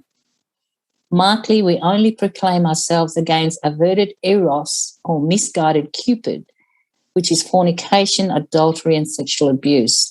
And that's from the book, The Pistis Sophia Unveiled. So according to the Gnostics, they state that we are divided internally into three brains. So firstly, we have our intellectual brain. Secondly, we have an emotional brain. And thirdly, we have motor instinctual sexual brain. This is how we are divided. So we're divided into three things. So when we study the tree of life, perhaps go next PowerPoint, Sam. So that's the tree of life, if you guys aren't familiar with it. So when we study it, we discover that each of those three brains that we are talking about is related with one of the three triangles of Kabbalah. So the tree of life, this is according to Kabbalah. The intellectual brain relates to Ketha, Chokma, and Binah, which is the very top triangle. So that's in reference to the intellectual brain. We have an atom of Ketha in the root of our nose. We have an atom of Chokma in the pituitary gland. And we have an atom of Binah in the pineal gland. This is how we are constituted spiritually. When we talk about atoms in this sense, we're not talking about physical atoms. We use the word atom in the ancient Greek sense, meaning something small. So we're talking about spiritual atoms here. I think some of you know about the pituitary gland and the pineal gland, how it opens up your third eye and opens you up to the astral plane. So all of us have that within, whether we are Jewish, Christian, Muslim, Buddhist, whatever you call yourself, it doesn't really matter. That is the patrimony of the human body. So the last sephirah underneath the three triangles that you can see on this tree of life is Malkuth. So Malkuth is right on the very bottom. Hopefully everyone can see that as Sam's circling it. Thank you, Sam. So what is a kingdom? It is the union of many forces. Obviously, in that kingdom, there exists a king and a queen that controls it. That is why in Malkuth, we find the mineral kingdom, the plant kingdom, the animal kingdom, and the humanoid kingdom. But when we address Malkuth, we always address, microcosmically speaking, the physicality. So now we're going micro. Our physicality is also a kingdom. That is why our physical body is called an organism. It is formed by many organs. Each organ is related to certain systems that we have. We have our central nervous system that is related with the brain and the spinal medulla, the grand sympathetic nervous system, the parasympathetic nervous system, the digestive system, and so forth, many other systems that's studied by official science. And we know that each system is related with every other. In this kingdom that we call our physicality, they are intelligently related. So we're all interrelated. As we know, all things have consciousness, don't we? For instance, the liver helps with the digestion, but is related with many other forces. The heart is the circulatory system. So it's obvious to see that we are a kingdom of microcosmic forces that we really don't understand. So if we were to study each organ separately, we would discover that they are formed by cells. Every cell has its own intelligence, again, its own consciousness. There are special cells in your brain, others in your stomach, and so on and so forth. Each of these cells have different roles, different specialized tasks they have to perform. There is intelligence there. It is not our intelligence. So each one has their own intelligence.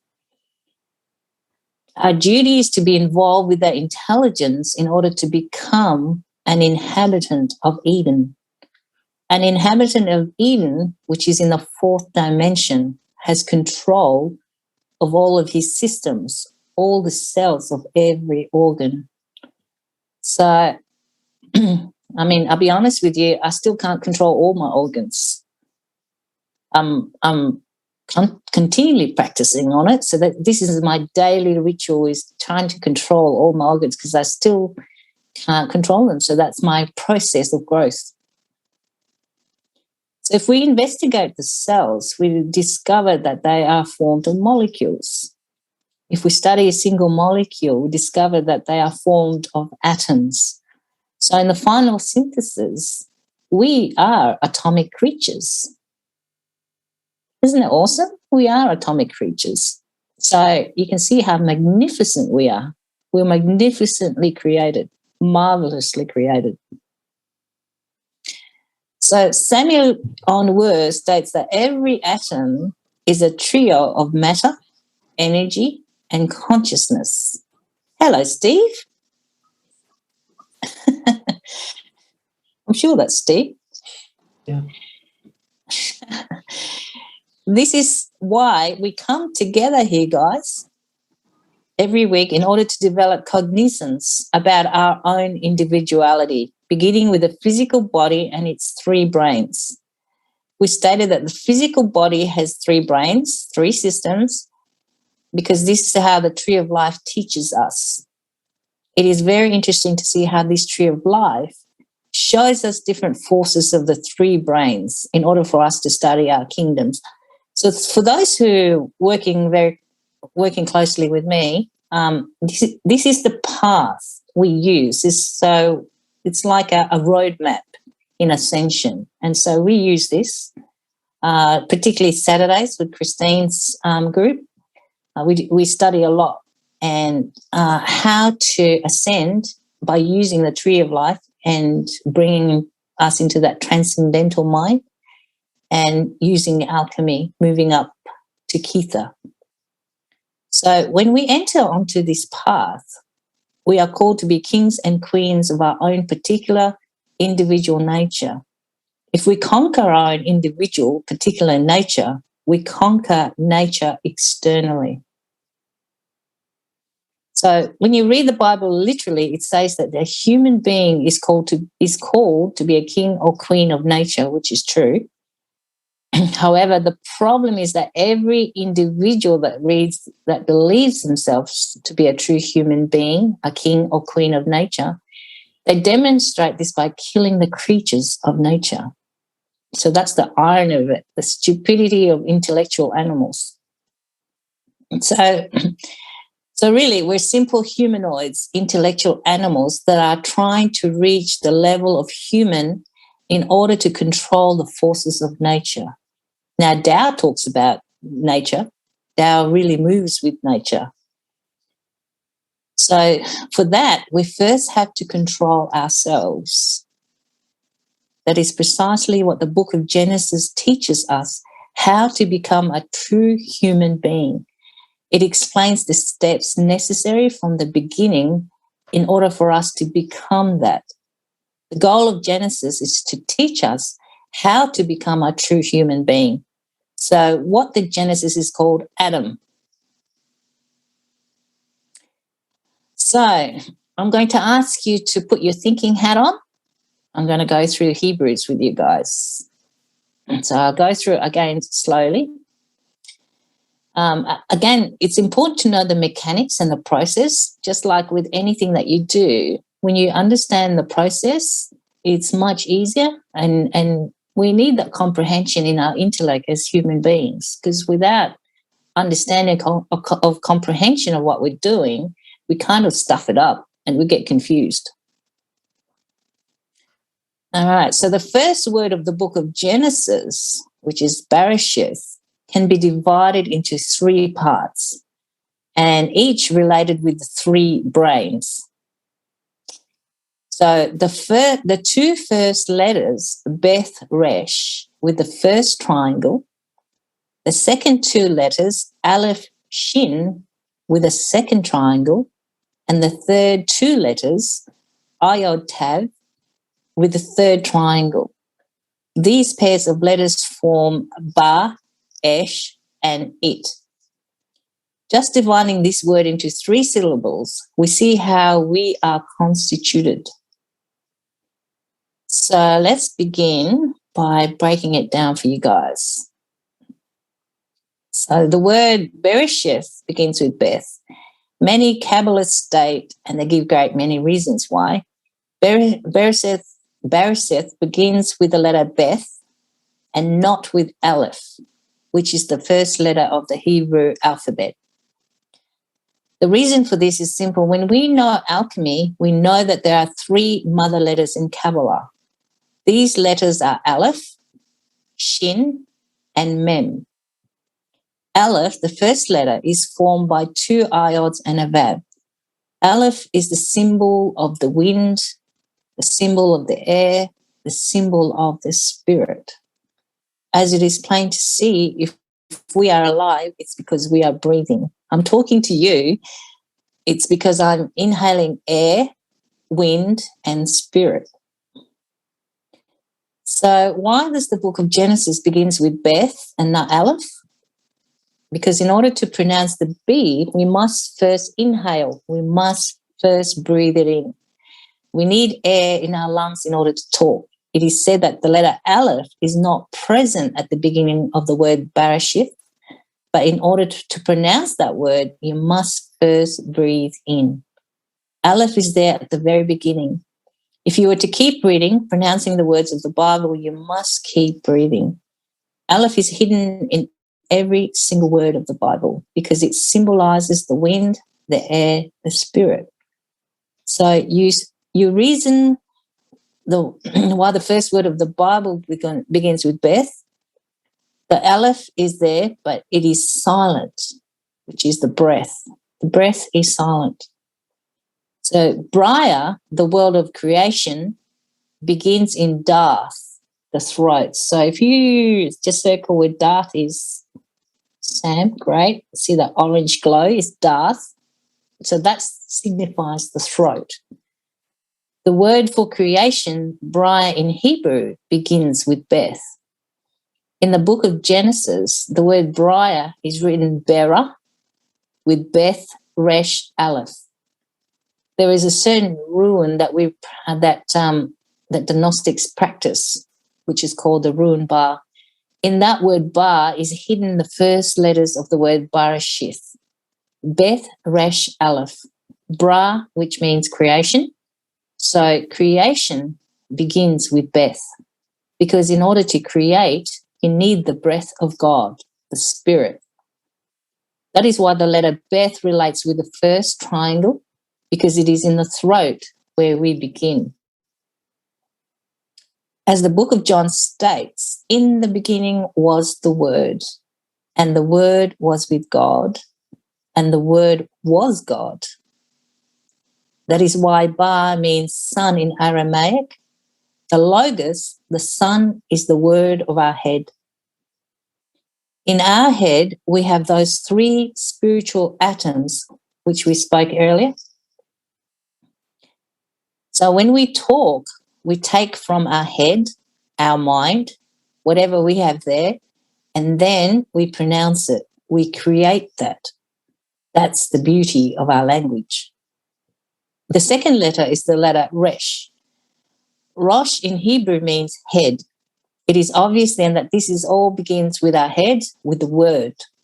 You see now the importance of pronouncing mantras in order to activate the 3 primary forces in our brain.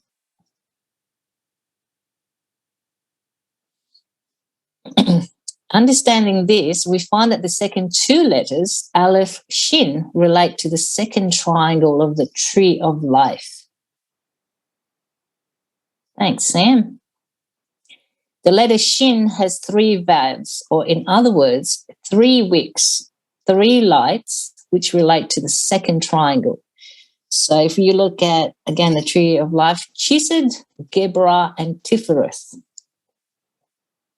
Chesed Geburah is our own individual spirit.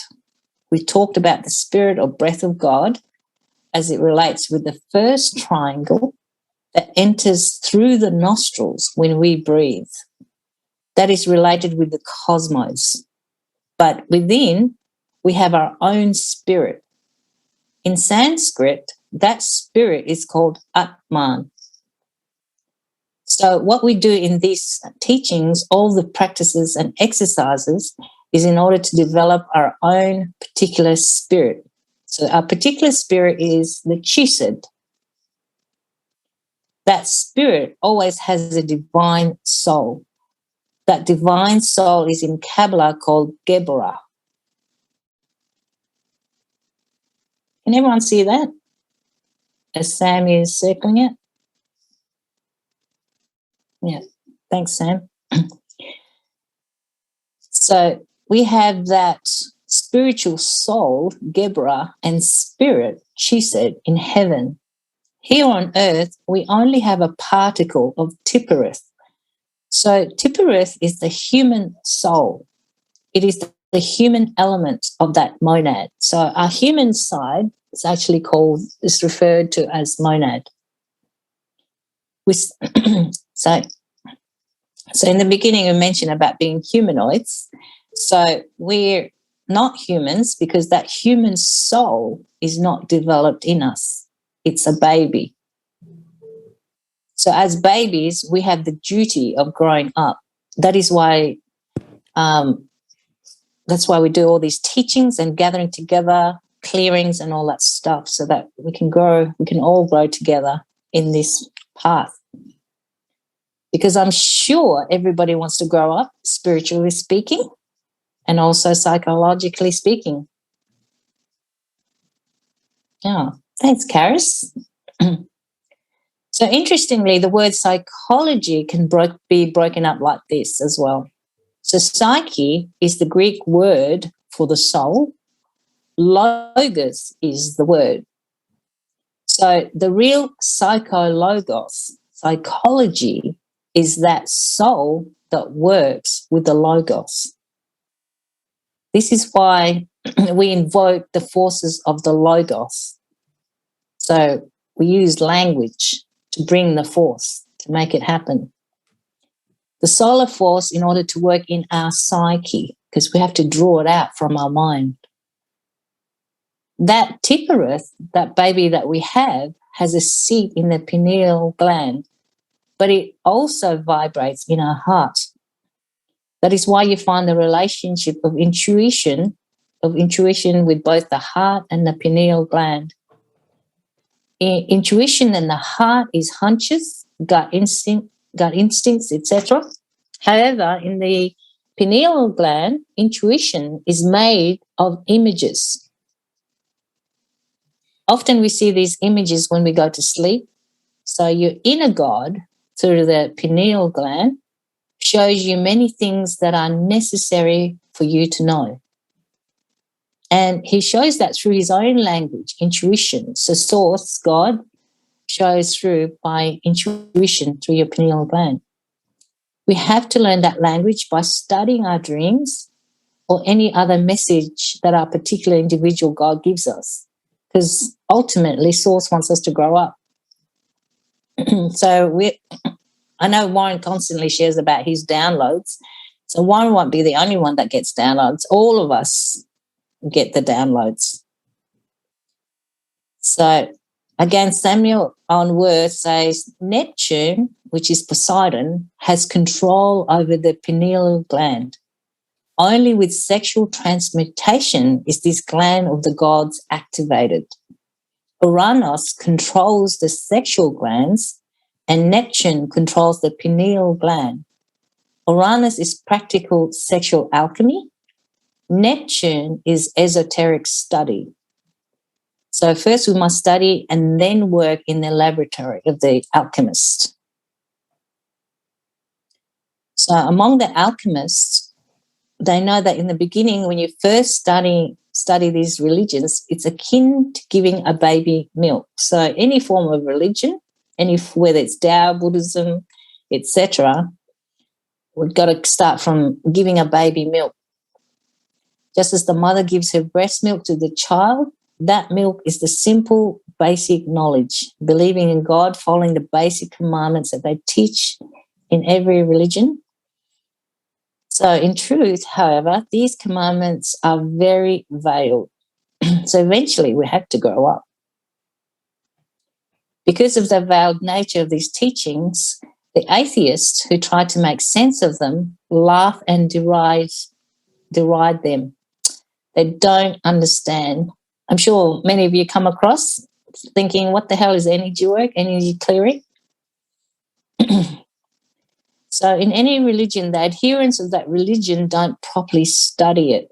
And also by me saying about religion, really, religion is you religiously brush your teeth every day, have a shower. So it's the habit that you created. So in this religion context, it's devotion, really devotion, and your communion with yourself, your inner God. So unless you have an alchemist, an initiate, to teach in the hidden teachings of these scriptures. So we call ourselves alchemists here. Well, I call myself an alchemist. I love being an alchemist because that's what we do in transmutation.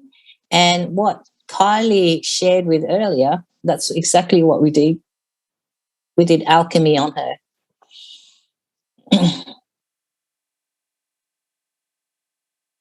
Okay. Now, Paul of Tarsus, a great Gnostic rabbi, states, I have fed you with milk and not with meat, for hitherto you were not able to bear it, neither yet now are you able. There are many traditions that say that you shouldn't mix meat with milk because you will develop digestion problems. The real reason for this saying is that when we go deep into the knowledge that we are teaching here, we are eating meat, solid food. So for that, you need a strong stomach. There are people that are happy with milk. That's okay too. If they want to drink milk all their lives, that is okay as well. But only those that want to eat meat come into these teachings. So that is why you find the letter Shin, the trident, which is fire, in the second triangle. Fire is in the meat. But it's also true that in the chest area, the breast of the woman, we find the milk. You have to make a choice to feed yourself with milk or with esh, which is fire, meat. A baby is fed by his mother with milk. However, that baby, when grown up, wants to have the image of that woman as his wife in order to eat that solid meat. That is what that second triangle represents. All of those stories and legends of the Lady in the Night, like Lancelot and Guinevere with King Arthur, they are symbols of the second triangle, of something that we have to perform within in order to enter into the Esh, which is fire. Esh, Aleph, Shin is how you write fire in Hebrew. We can see this when we visualize ourselves breathing in, which is Aleph, and that air purifying our blood, Shin, fire. That is why we say the kingdom of the sun is the fire in the heart. And then also in the New Testament, it talks about we are ministers of fire. So fire in itself is the combination of Aleph, air, and Shin, fire. But Jesus of Nazareth says, my Father, Aleph and me, Shin, are one, Esh. This is how we see this alchemically. So the third pair of letters is Iod, Tav, it. So when you know Kabbalah, you understand that it's referring to the last letters of Bereshith. The letter Tav in ancient times was represented as a cross. The letter Tav in modern Hebrew is written in this way, and it has its own symbolism. Now, for those of you not familiar with Gnostics, they're very much into symbolisms. And again, metaphors, esoteric. So you'll hear a lot of stories about that. So when we observe the letter Iod, we find that it is very significant because Iod is the first letter of the holy name of God. Iod, He, Vav, He. That letter Iod relates to Ketha. However, we have another Iod which we find in Yesod. Yesod is just above Malkuth. So if you take the letter Samek out of the word Yesod, you read the word Yod. And that is because Yesod symbolizes sex. Yesod is the foundation of the great work, and this is sexual alchemy. So call it Tantra. That is why the letter Tav is a cross. That cross is the woman. The horizontal line united the man, the vertical line in the sexual act. It is the work with the two iods, the iod of their sex and the iod of their brains. This is the inner relationship between these forces, masculine and feminine, husband and wife working in Bereshith. So remember, we all are masculine and feminine internally as well. That is why you find that the word Bereshith itself is feminine. This is because the letter Beth is a feminine letter, and the last letter Tav is also feminine. When in Hebrew you want to pluralize a word in the feminine gender, you end the word with the letter Tav.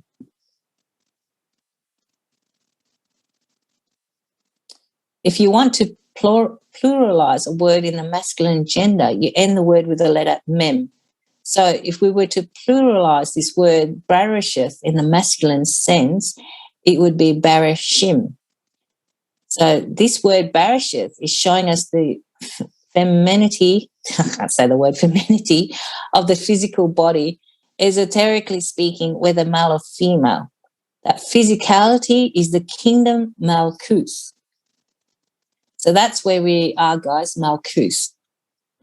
The reign of any kingdom is always feminine because it's through the feminine force that we multiply. So there you go, ladies, from our early conversation. How powerful are we?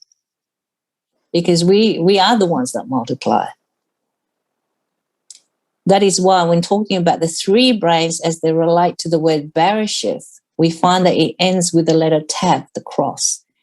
So if we want to acquire that multiplication that the word Bereshith implies, we have to perform the sexual act. Now, sexual act, as I say, we're not talking about fucking here.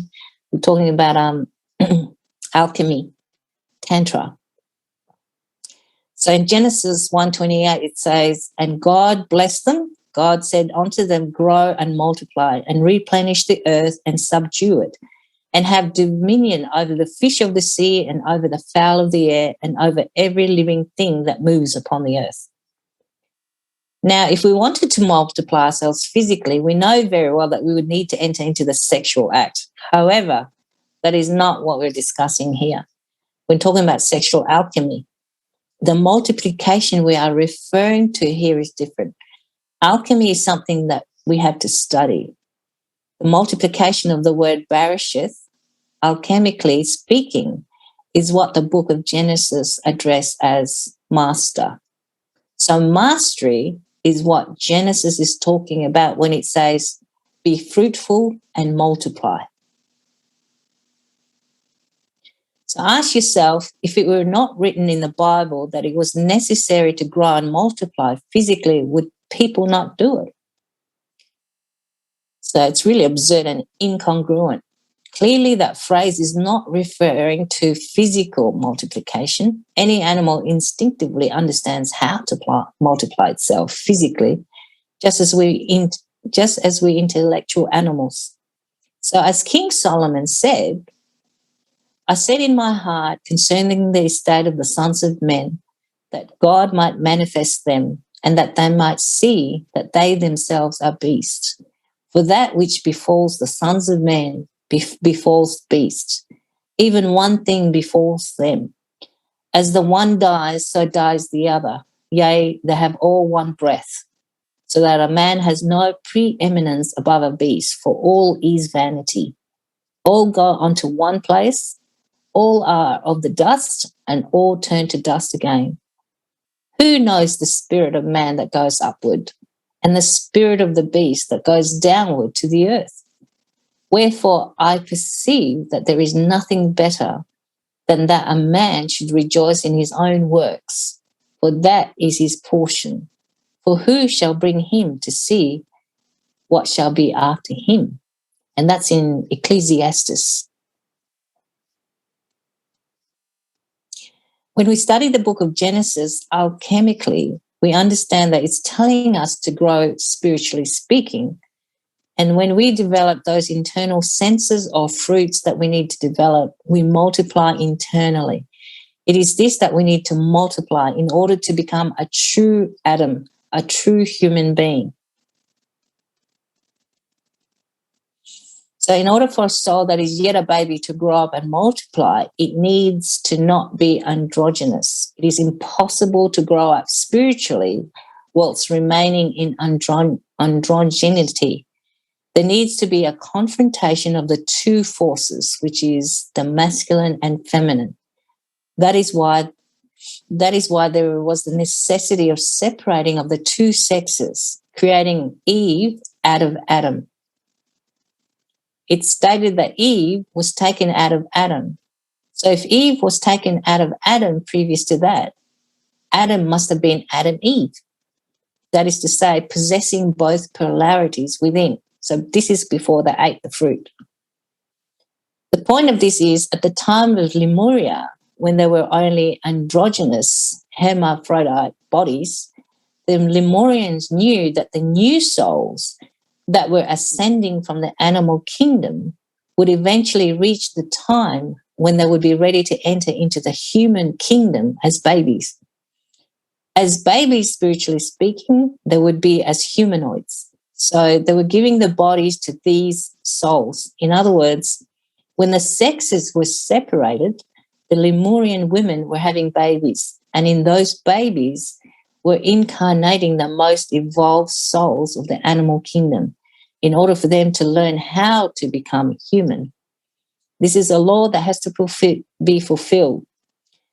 But it's of course a gift from God to receive a human body in order to learn how to become a human being. But we know the problem that occurred that is written about in the Bible regarding the forbidden fruit. Only to the intellectual animals, to the rational mammals, is this commandment given. Of the fruit of the tree of knowledge of good and evil you shall not eat. So why is that? Animals eat that fruit. Observe the kingdom of animals, horses, dogs, cats, etc. They fornicate, reach the orgasm that is not normal in the animal kingdom. But if what you want is to enter into the human kingdom, you have to learn how to grow and multiply as a human. You have to learn alchemy if you want your chisid to be fruitful, and a rabbi, which is master in Bereshith. So during those times of Lemuria, there were great masters that were teaching this knowledge to those souls that were ascending from the animal kingdom, that were becoming intellectual animals, humanoids. They need to develop the intellect. This is how it was done. So that's what we're teaching here. And Warren has gone through a lot of scriptures over a few weeks as well. Now, all the books of alchemy and Kabbalah from Master Jesus, and also the books which Moses wrote, that's all books of alchemy. So, and also Jesus talks about alchemy too in the New Testament. Now, other great prophets also has delivered these messages, such as Muhammad, who delivered the Quran, which too is a work of alchemy and Kabbalah. Regrettably, no one understood these teachings, save for those elite few that had already begun working on themselves, growing inside, awakening consciousness. Only those few were permitted to know the secrets of the teachings. This is how the knowledge was spread. Now, however, the Gnostics are giving this freely, this hidden knowledge, because this humanity is at the very end, on the verge of being wiped from the planet. And it's manifesting before us, isn't it, in our society? So the Master wants all of us to know the way in order to multiply our archetypes internally. That is why we are giving these teachings.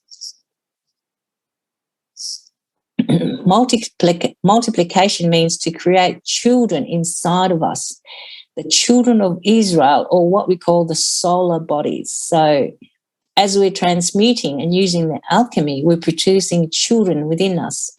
We're producing fruit. The book of Genesis, when talking about the creation of our earth, states in the beginning, Bereshith, the beginning, created Bera, Elohim, and Elohim means gods and goddesses. These are the first three words of Genesis, Bereshith, Bera, Elohim. Bereshith is referring to chaos. In other words, our three brains have to be organized in order to create. So in Pistissophia Unveiled Again, the triple powers, the law of three, the three primary forces of nature and the cosmos are indispensable in order to create and create anew. The three forces are holy affirmation, holy negation, and holy conciliation, Father, Son, and Holy Spirit, positive force, negative force, and neutral force. When these three forces flow in different directions, creation cannot be achieved. In order for a new creation to emerge, these three primary forces must reunite at a given point.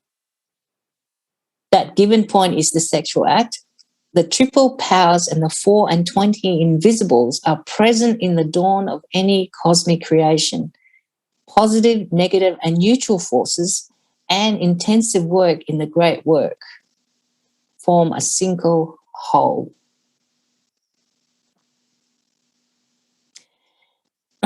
So lift up your eyes on high and see who created these, who brings out their host by number. He calls them all by Shem name, by the greatness of his virilities, and because he's a strong man, not one failed. That's in Isaiah 40. Now, regarding this quotation of Isaiah, Rabbi Shimon Bar Yochai states in the Zohar, there is a book called Zohar, guys. One day that I was standing by the seashore, Elijah the prophet suddenly appeared and said, listen to what Elah of Elohim means. This word is an occult word and was revealed and explained in a heavenly temple as follows.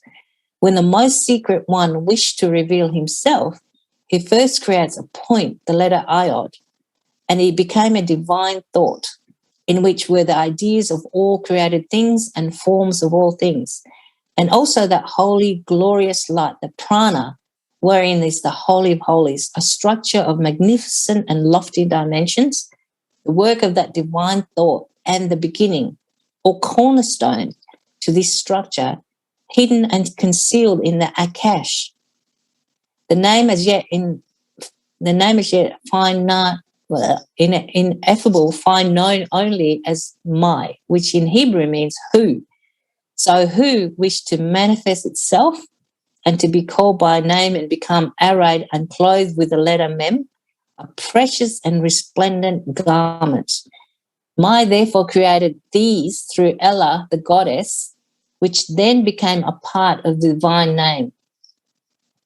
For Ella and Mai join and associated together, forming Elohim or Elohim, which is composed of Ella. So these archetypes in Ella and Shekinah and Mai reversed, and which existed not previous to this conjunction. So lift up your eyes on high, where? To the place where all eyes are turned. There is the petak, or opening of eyes. There you will recognize the mysterious ancient one who created these archetypes and is the object of research. And who is he? It is the Holy Spirit, that is called the summit of the heavens above, and that's in the pineal gland. For all things exist by his will, because he is the object concealed and invisible after which all seek. Therefore is this mysterious being called who, and beyond him search in vain. So the other extremity, the waters or cerebral, spinal, and genital fluids, is another being known as what? So this is from Zohar. So what conjunction is this? The conjunction of the three primary forces, the three brains, the three triangles of the tree of life of Adam and Shava, Adam and Eve, who are Iod Shava, which are joined in Bereshith, in the equilibrated human being that practices alchemy. This is why after Bereshith, it is written Bera Elohim. When you take the same letters of Bera Elohim and rearrange them, you find the phrase Mi Bera Ella, which in Hebrew means who created these. So Bereshith through Mai, Bera Ella created these, meaning the archetypes. These archetypes are within Ba, which is the sun, the logos, the word, in Uranus, heaven, Aleph, in the air in the head and in the breast, and in Gaia, the Ayod and Tav in the cross, in the crossing of the male and female. Bereshith Bera Elohim, Ha Shamayim Ve'at, Ha Aretz. This is how we have to understand how Mai created these. So if you observe the word Bereshith, it's also related with the word Daba, which in Hebrew means word, logos. So why? Because every word, Daba, is associated with the first and last letters, Aleph, Tav, Ath, which represents the logos, the word of God. The forces of Bereshith, which are the forces of chaos. That is why in Ein Sof, which is precisely the second aspect of the absolute, well, we don't have Ein Sof there, do we? Which is the feminine aspect of the abstract absolute space, is from where all the worlds emerge in the universe. That Bereshith is in us. It is the chaos. It is chaos because within it, within our physicality, are all the elements we need in order to create. Unfortunately, we make a mess of our physicality. We protect children from the destruction of alcoholism, but welcome it when the person is of the appropriate age. Do you see the incongruency of our Tower of Babels, our intellect there? So we have to know, to understand that we are in chaos. We have no organization in our intellectual brain, our emotional brain, or our motor, instinctual, sexual brain. That is why we are gathered in these teachings together each week in order to learn how to organize ourselves, spiritually speaking. That is why the book of Genesis says, and the earth was formless and void. This verse is addressing us, physically speaking. We are formless and we are void. The book of Genesis continues, and the Ruach Elohim was hovering upon the face of the waters. Who is this Ruach Elohim, the Spirit of God? It is Chesed, our own spirit. We are in chaos, but our Ruach Elohim, the Spirit of God, is hovering upon the face of the waters. So what waters? The waters of creation. Those waters of creation are called in materialistic science the cerebrospinal fluid and the sexual genital fluid. Those are the waters of creation. All of us came from there, chaotically speaking. If what we want is to make an intelligent creation, we must listen to and understand the book of Genesis. We have the two forces, heaven, which is the head, and the earth, and that's our physicality. The word ath is formed of the first and last letters of the Hebrew alphabet, which means it is the logos, the word, just as Christ is the alpha and the omega. Ath hasha mayem viath haaretz, meaning that the logos, ath, that created the universe, macrocosmically speaking, is also capable of creating the microcosmos in us through alchemy. The only way to accomplish this is to take advantage of our physicality. We very well understand that as we meditate and investigate ourselves in our intellectual brain, our emotional brain, and our motor instinctual sexual brain, we discover that we are a mess. Truly, we are formless and void. So what do we do, guys? Remember God, remember your spirit. Remember that your being is inside. All of us have our own particular individual spirit, our own God. That is why we have to pray to Source, to God, however you see Elohim, because he's the superior part of us. And he's capable of hovering above and controlling the waters of heaven and earth. Now, I'm only saying he because it just makes it easier. Everybody has that power, but unfortunately, if we continue fornicating and using those creative waters in the wrong way, we continue being a mess. We continue being in chaos, formless and void. This is precisely the problem. That's why we need to go through these teachings in order to patiently learn how to control our motor, instinctual, sexual brain and our sexual waters. So remember, physically speaking, we are divided into two polarities. The sexual fluid is feminine. The cerebrospinal fluid is masculine. This is what the Bible called Adam and Eve. The true name of Eve in Hebrew is Shava. The word Shava in Hebrew means to experience. This word shows us that through the sexual organ is how we can experience what is written in the book of Genesis. If Shava is controlled, which is our sexual organ, Adam, the brain, will develop. We have all of the archetypes there in our sexual waters. It is said that we only use a fraction of our brains. We want to learn to use all of our brain, 100%. When an individual is using the entire capacity of his brain, that individual is a true Adam.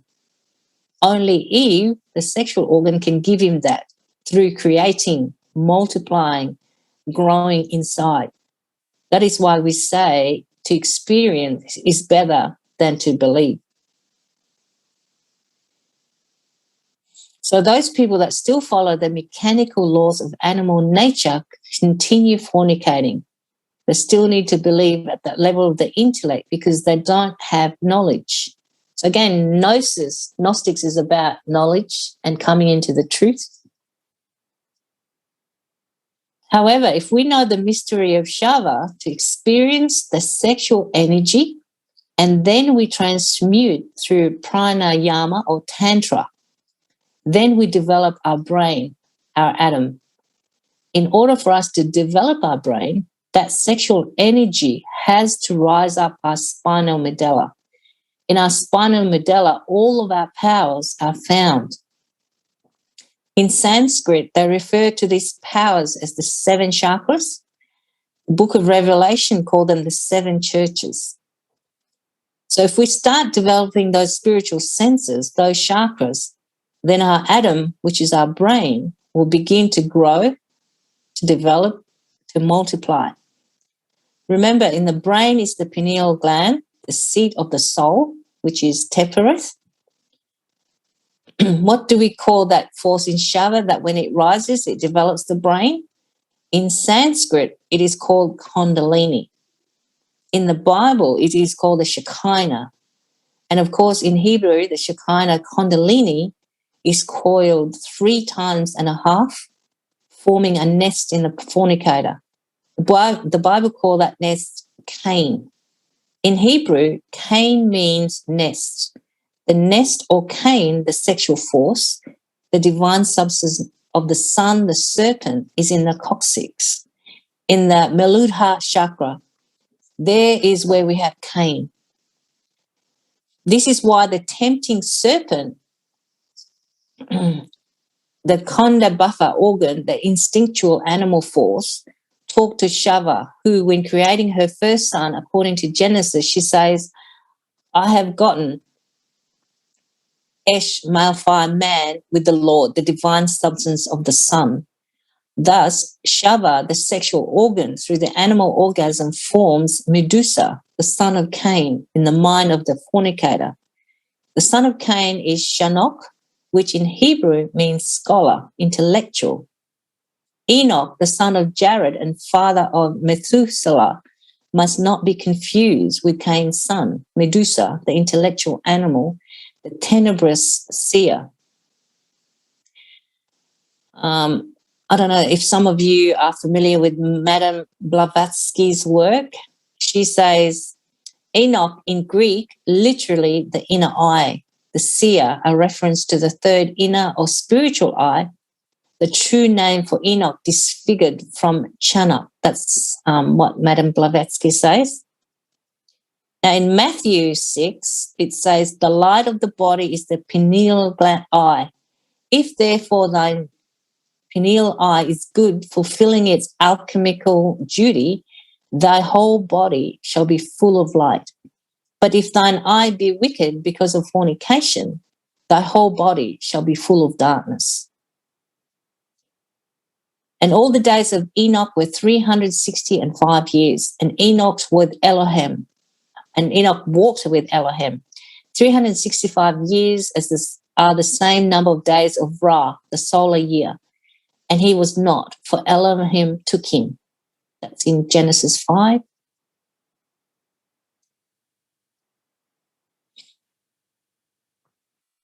Samuel 1 again says, there exists the seer of the seer and the prophet of the prophet. The seer of the seer is the innermost. The prophet of the prophet is the innermost. The luminous visions of our disciples come from the white hierarchies. However, if our disciples surrender themselves to fornication and take the black path, they walk far from the path of the prophets and they become diviners. Their dreams are then dreams from the abyss. They are vain dreams, and their tenebrous predictions lamentably fail. Prophets are masters of the venerable white lodge. Diviners are the black magicians, tenebrous seers, prophets of the Balaam, who eat at Jezebel's table, teaching fornication or how to eat things, theories, beliefs. Now, sacrifice unto intellectual idols. So that's from Samuel Unwer, his take on that. So again, talking about eating things, you're looking at theories and beliefs and dogmas that you've swallowed up. Now, unfortunately, usually people develop Medusa, which is mystic pride, the son of Cain, the intellectual mammal, the tenebrous seer. They forget that in the pineal gland, we have Habel, the brother of Cain. If Cain is in the sex, Habel is in the pineal gland. In Aramaic, Bel is the son and Ha means the. So Habel is literally the son The solar force is in the pineal gland and also in the heart. If you don't know how to develop your consciousness, your Habel or Abel, Cain takes over your instinctual force and develop Medusa in your mind. And then you kill Habel in the heart and in the pineal gland. Now, all of us, without exception, have a very strong Cain's son, Medusa.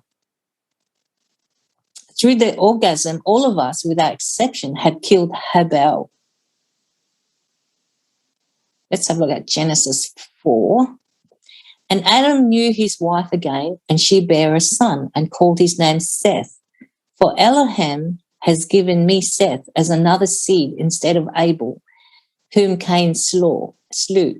And to Seth, to him also there was born a son, and he called his name Enosh. Enosh means human being.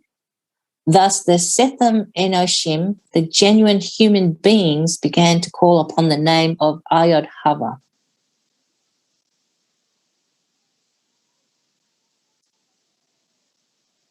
So you can understand the meaning of the story of Cain, Abel, and Seth when you know alchemy. Otherwise, if you are yet still drinking milk, you believe that there was a literal garden with a literal man and woman who had children, and that one child killed the other, etc. And that's milk. Here, we're talking about the meat, the fire. So the Ruach Elohim, which symbolically in alchemy is called Abraham Chesed, has to do the work. So you see the word Abraham, it has Aleph, Beth, Resh with a mem, because it is a masculine force in the brain. It is our own spirit hovering above the waters in our own spine, and that is beginning the creation that the book of Genesis talks about. But this happens in the psychology and the physicality of the alchemist. This is how you start the work. So what does the first book of Genesis say in the first chapter? After he talks about the Ruach Elohim hovering upon the waters, it says, and God said, let there be light, and there was light. That is what we want. That is why we are here. How do we develop that light? We develop that light when the sexual energy of the third logos rises up the spinal column in the physical body. That is the light that we need. But God, Elohim, has to say, let there be light. Now, Samuel says again, at the dawning of the great cosmic day, the first logos, the Father said to the third logos, the Holy Spirit, go, fertilize my spouse, the chaotic matter, Malkuth, the great mother, so that life can arise. Look into it. Thus, this is how the Father spoke, and the third logos reverently bowed at the dawning of the aurora of creation.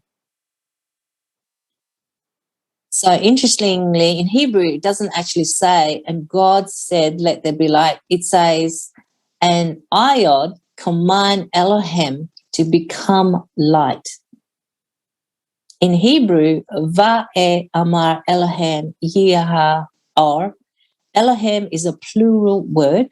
It is formed by the word El, the masculine's God, together with Ella, the goddess, united in the sexual act. That is Elohim.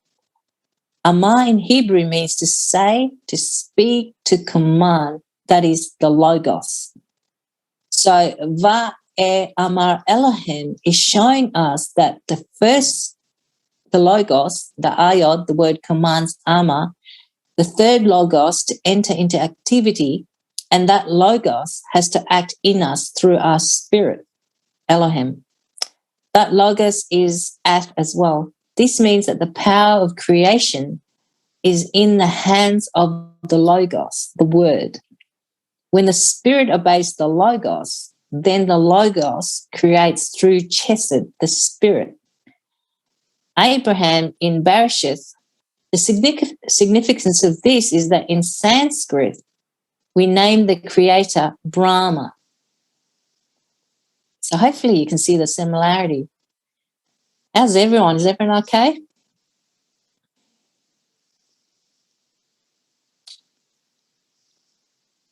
Yeah, we're That's getting good lots show. of it. I love it. Yes. It's really meaty, guys. Again, for those who've been working with me closely, Sam and Christine, you're loving it, right? And Fiona? Yes, absolutely. Awesome. Always very stretching. It's great. Takes you to new levels. It is, isn't it? Well, Yeah. we don't want to be babies forever. No, not at all. So that is the first step in order to create light in us. We perform practices like the runes in order to bring the logos into our body, into our psyche, into our spirit. So you can see why communication is important, hey, guys? Communication, speaking your truth is important. We meditate and transmute our sexual energy in order for us to develop our own individual light. That light is Or. Or relates with Horus, the son of Isis. In other words, Horus is the son of Bereshith, because this word is feminine. It signifies the union of two feminities, the masculine femininity and the feminine femininity. In other words, the masculine physical body and sexual organs and the feminine physical body and sexual organs. The sexual organs are always feminine. Kabbalistically speaking, whether male or female, when those two organs are united, it forms Iod Tav. Then we create fire with the two sexual forces of the Iod united in Yesod by the cross. So you can see where the alchemy of fire is. We draw the fire. The letter Tav, it. That is why the word Bereshith is feminine plural word. It is the union of the two sexualities, the two Malkuths. It is the king and the queen united in alchemy, making light with fire. That light develops very fast when we practice sexual magic in accordance with the teachings as delivered by Samuel Onwer. So the Gnostics really believe in Samuel. That light, when it is completely developed, is the first day of Genesis. When you acquire the first day of Genesis, it is because you already have light in your physicality. But when that light is developed, the book of Genesis says, and God divided the light from the darkness. Do you see how wise our own particular God is?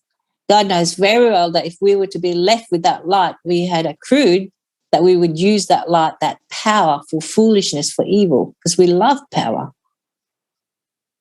So God absorbs that light into his divine soul, which is Geburah.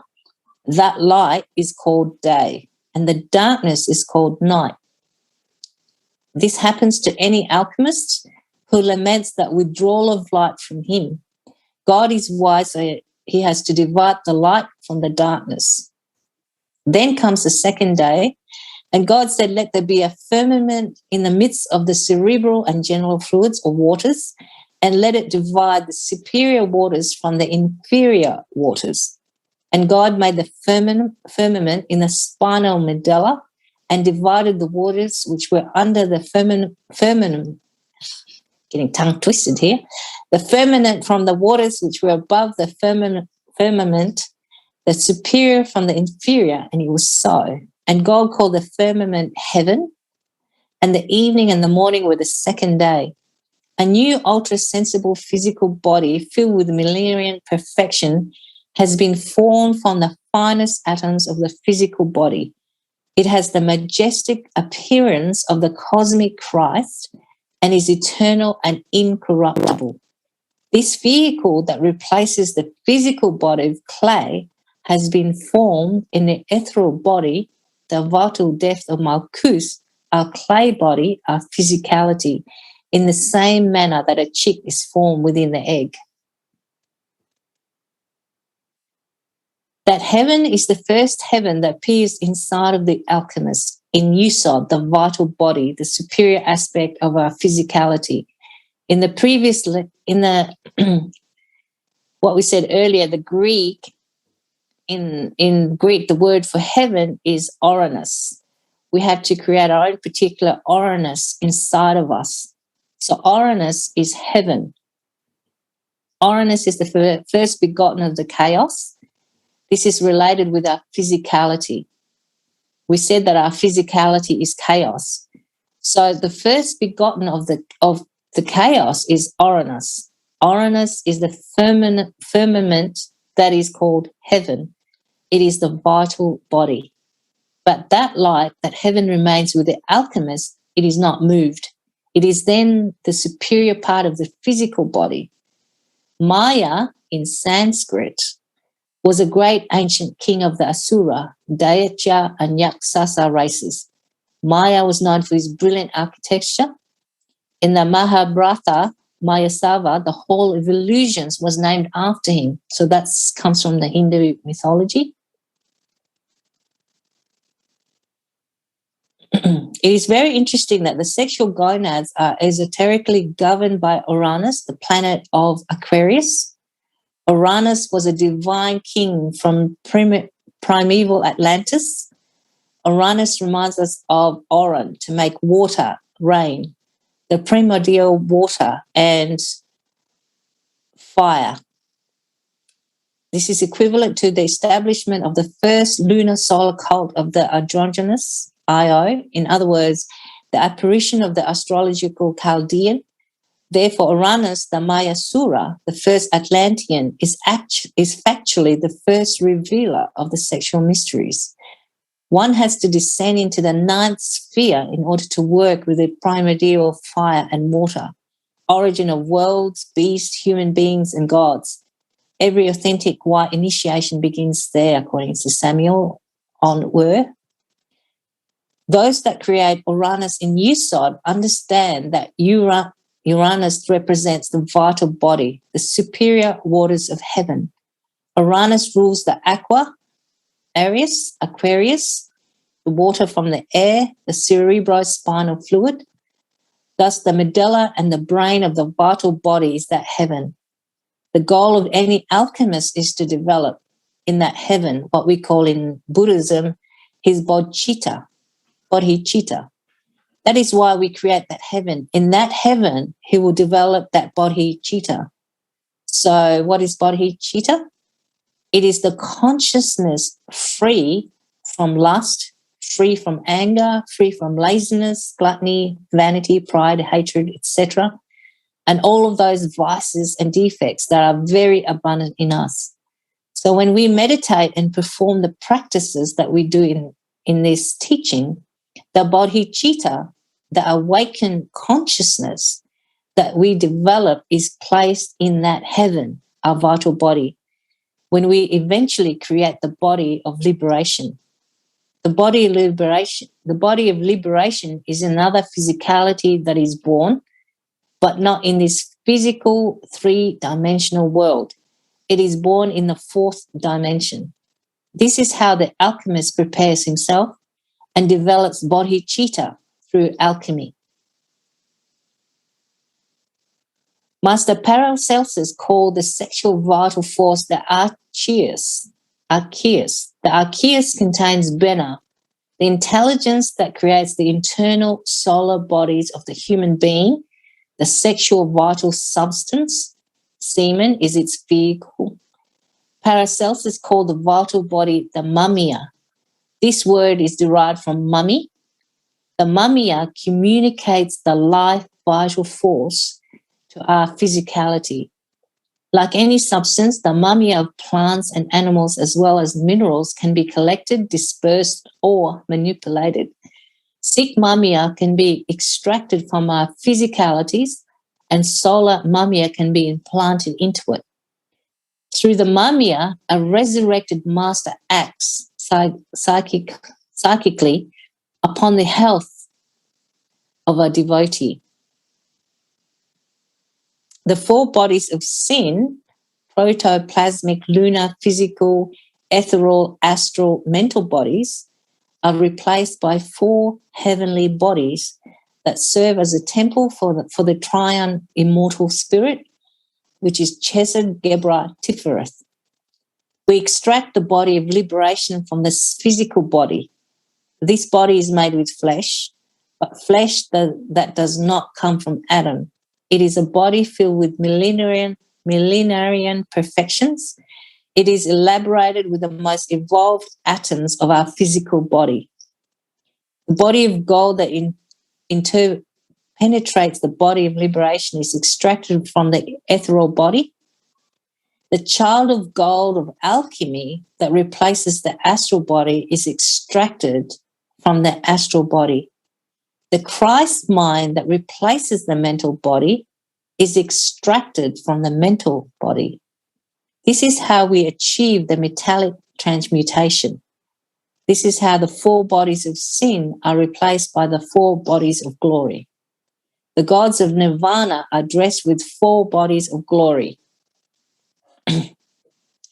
So once the physical, astral, mental, and causal bodies have been created, a true human being exists, a human being with psychic and spiritual principles, an authentic human. Therefore, without astral, mental, and causal bodies, the true human cannot exist. Instead, only an intellectual animal exists. These existential bodies of the being emerge from the archeas. We also find the archeas in the macrocosm as the macrocosmic archeas. This macrocosmic archeas is the nebula from which the worlds emerge. So what is a nebula? It is the macrocosmic archeas.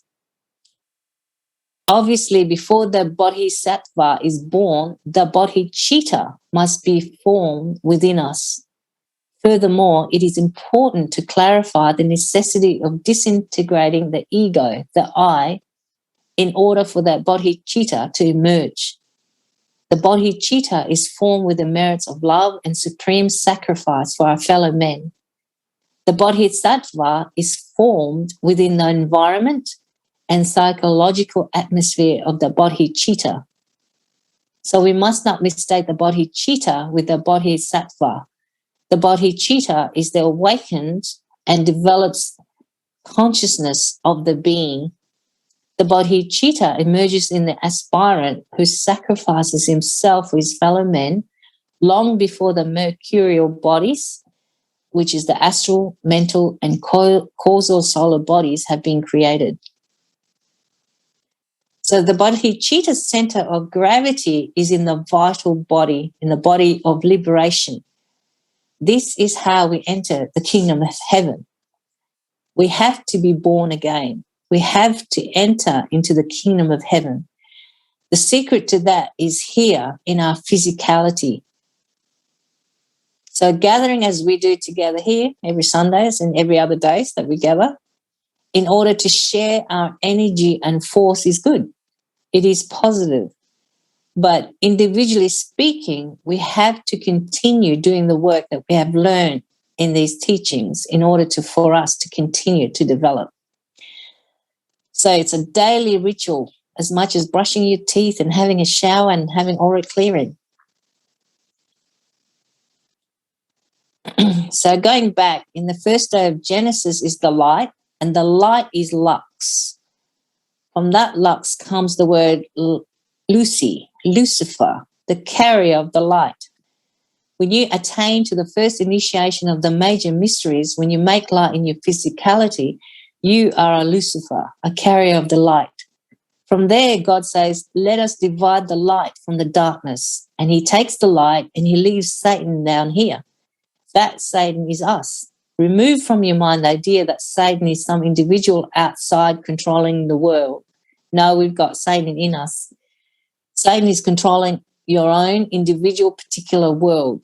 Satan is your ego itself. Satan is the conjunction of all the defects, vices, and errors that we have within. We have to fight against Satan. Lucifer is the opposite of Satan. He's absorbed up there by the first begotten. So let us remember that alchemically speaking, our physicality is Malkuth, the earth.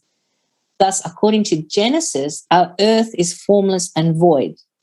and darkness is upon the face of the abyss, our infra-consciousness. And said Elohim, let there be light, and there was light. And Elohim saw the light, that it was good. And Elohim separated the light from Satan, the adversary, the opponent, the darkness. And Elohim called the light day, and the darkness he called night. And the evening and the morning were the first day. So notice the alchemical relation of the Hebrew words yam, water, and yom, which is day. So that's when the electricity of our creative yam, water, rises through the eye our medulla canal, then our Elohim sees the light, that it was good. And our Elohim calls that light day. In Latin, we would call that day Lucifer, given that day Ferris the light, Lucy.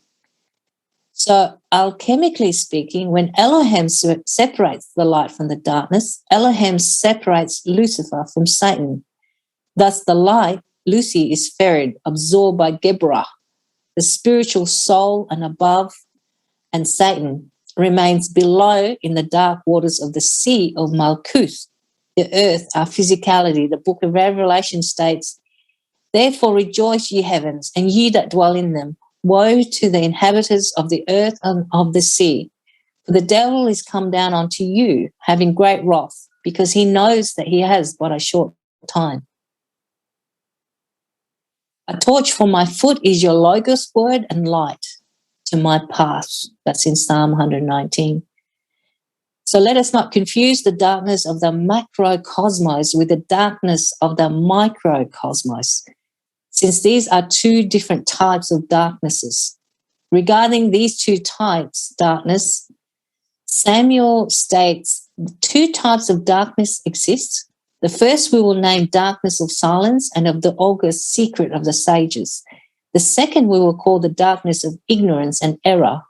Obviously, the first is the super darkness. The second is the infra-darkness. This means that the darkness is polarized and the negative is only the unfoldment of the positive. Now, by means of simple inductive logic, I invite you to comprehend that Prometheus Lucifer, chained to the solid rock, sacrificing himself for us, subjected to all the tortures, in spite of being the norm of the weight, the giver of light, measure, and number, the guardian of the seven mansions, who alone does not allow any to enter therein save the ones anointed by wisdom, and who hold in their right hand the lamp of Hermes, inevitably unfolds himself into the fatal aspect of the egotistic multiplicity, into those sinister psychic aggregates that constitute our I and which have been properly studied by Tantric Buddhists. So after the second day, we go up into the Hod. Hod relates with the creation of the astral body. When you enter into the third initiation of the major mysteries, then you enter into that story written about Joseph, who was sold into Egypt, and his brother Benjamin being born. That is the astral body. That astral body is the first solid body that we create within. That is the very beginning. That is the third day. What does Genesis say about the third day? And God said, let the creative waters of Malkuth under Uranus, the heavens of Yesod, be gathered together in the third octave onto one place, and let the dry land appear in Hod. And it was so. And God called the dry land earth, Christ's astral body, and the gathering together of the creative waters in Hod, called he sees superior emotions. And God saw that it was good. And God said, let the earth, the lunar protoplasmic body, bring forth grass, solar flesh or Christ's astral body, the herb, astral perception, yielding solar seed, and the fruit tree, astral medulla, yielding fruit, solar wisdom after his kind, which is superior emotion, whose solar seed archetype is in itself in Yesod. Upon the earth, the lunar protoplasmic body, and it was so. And the earth brought forth grass and herb yielding solar seed after his kind, and the tree yielding fruit whose seed was in itself after his kind. And God saw that it was good, and the evening and the morning were the third day.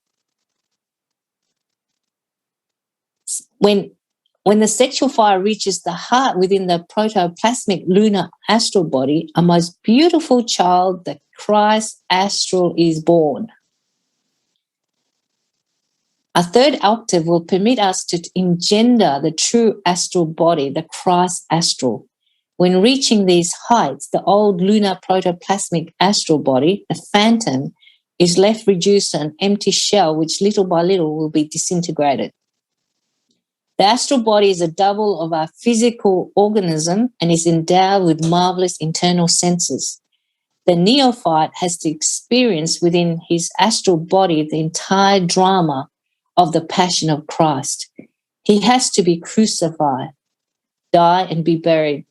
He has then to resurrect and must also descend to the abyss and remain there for 40 days before the ascension. Life feeds with death, and death works for life. Our old passions die so that life can surge forth. This new astral is a pleroma. It is an aroma filled with perfections. It is the summum of wisdom. That's according to Samuel. So this has to happen within us in the astral plane. It does not matter whether we have the book of Genesis memorized or whether we are very well versed in scripture. If we don't do the work to create the solar bodies within, if this does not happen inside of us, then that Bereshith, Genesis, is not performed in us. This book by Moses was written with one objective: to teach us how to enter into the level of the true human being, Adam. The most important thing that we need in order to develop the astral body is to control our inferior emotions. If you want to enter into the astral plane consciously, you have to, excuse me, you have to control your inferior emotions. The first day relates with Malkuth, your physicality and the three brains, and the light that you have to create. The second day is related with the vital body, the superior part of the physical body that relates with the tattvas, the ethers, and the body of liberation. Learning to control our sexual energies is related with our vital body. But when we get to the level of the astral body, our emotions, that is hardest thing to learn to control. We have a great many defects related with the emotional center. We have to prepare ourselves so that when we enter into the third day, the third initiation, we are already controlling our emotions. We are victims of emotions. We have too many negative emotions. Lust is a negative emotion. Anger, hatred, these are all negative emotions. There is one particular negative emotion that is very strong within us. It is called self-esteem. In the outside world, they teach that you need to feed, to develop, to strengthen your self-esteem. We need the contrary of that. Developing self-esteem is the contrary of Genesis. We have to dissolve our self-esteem. When you have too much self-love, you have self-esteem. We are always thinking about ourselves. We are very self-centered. When we are hurt in our heart, in our emotional center, we react with anger because of our pride. Our self-esteem is wounded. In our heart, we have the superior emotional center. To develop that superior emotional center, we have to build the solar astral body, which is called Jesus Christ in the Gospels. The solar astral body is our own particular Jesus Christ. It is not that you need to believe in Jesus Christ. The great master, Abhiramantha, that came 2,000 years ago, he came to teach us how to develop our own particular individual Christ. Christ is the cosmic solar force. Jesus is Yeshua. This Yeshua develops in different degrees. Here we're showing you the first degree, the solar astral body. Yeshua teaches us how to use the emotional center. We are victims of negative emotions. We feed our ego through our emotions. What we need is to develop superior emotions. There is not a single person in this world that does not have strong self-esteem. To meditate upon that and to dissolve all those egos related with self-esteem, mystic pride, mystic vanity is critical. Among religious people, there is a great deal of vanity, mystically speaking, and pride, mystically speaking, that occurs not only in other religions, but also in Gnosticism too. So we need to fight against that and defeat that self-esteem, mystic pride and mystic vanity within us. But it is very difficult because it's like a virus in the heart. Pride and self-esteem latch onto our hearts as though with claws, bringing to us strongly. When people don't love us the way our self-esteem, we feel very hurt, and that leads to resentment. Resentment is like the base of a statue upon which self-esteem is built. In one of Samuel's books, Samuel and Where, he says, the Lord's gospel also states, "Blessed are the meek, for they will inherit the earth." This is a phrase that no one understands. Blessed are, we would say, that non-resentful. If one is resentful, how could one be meek? The resentful person delights in keeping count.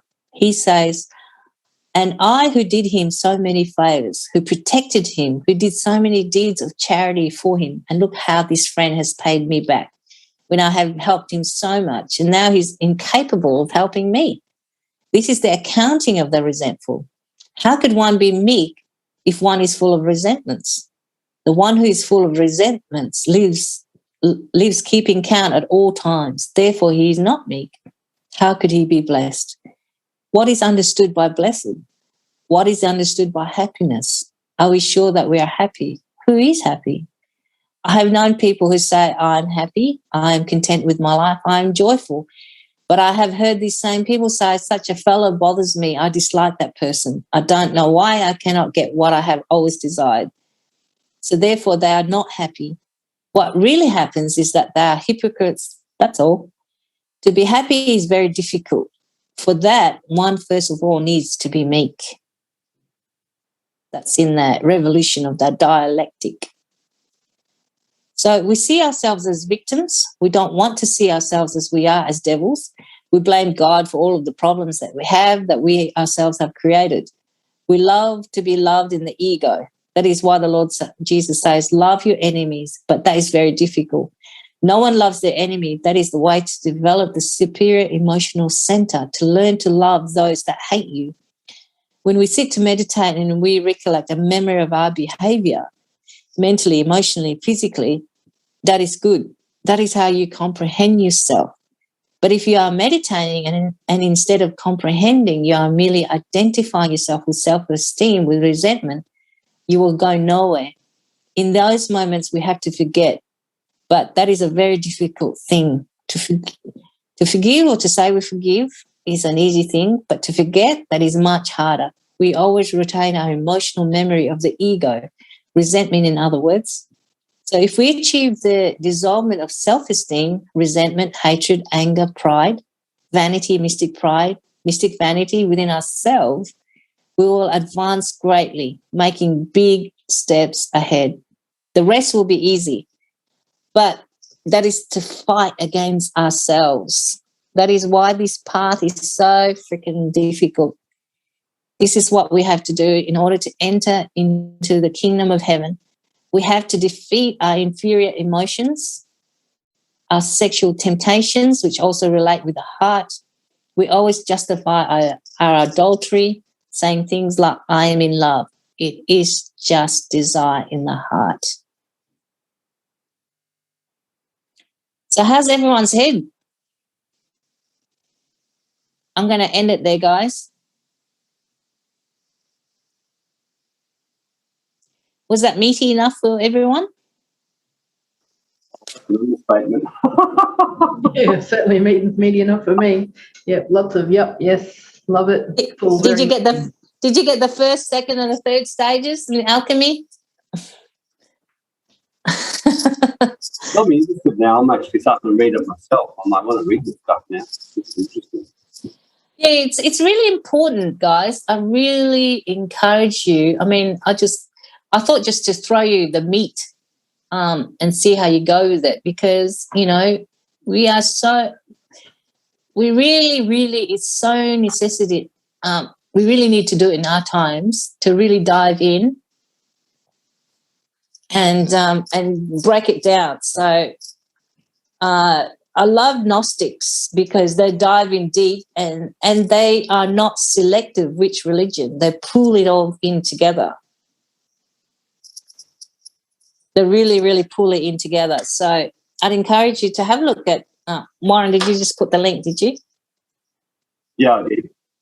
Yeah, I encourage you to really have a look at it and take it one bite chunk at a time, particularly the tree of life. It's a roadmap to our ascension. What does it mean by Yesod, Malkuth, Gibra, Tifereth? Because all of us here are alchemists. And what does it really mean being an alchemist? I mean, there's a book called The Alchemist. What's his name? Paulo Coelho, something like that. He wrote about the alchemist. And we really, I really encourage everyone to start looking at alchemy and how to transmute it, transmuting all this energy and clearing all this stuck in ourselves, all these emotions. It's just really stuffed and lodged in there, and we do need the intellect. I mean, we're all smart, and the beauty about working together is we have one another to leverage on each other. So, as I say, I work very closely with Sam and Christine and Fiona. We do this kind of thing all the time. Oh, thanks, Sam. Paulo Coelho. That's it. It's a great, great book, actually. It's talked in narrative. Because I find that a lot of us are babies, and we need to move on from babyhood. We really need to grow up and become the alchemist that who we are and enter into that kingdom of heaven. So how's your head, Warren?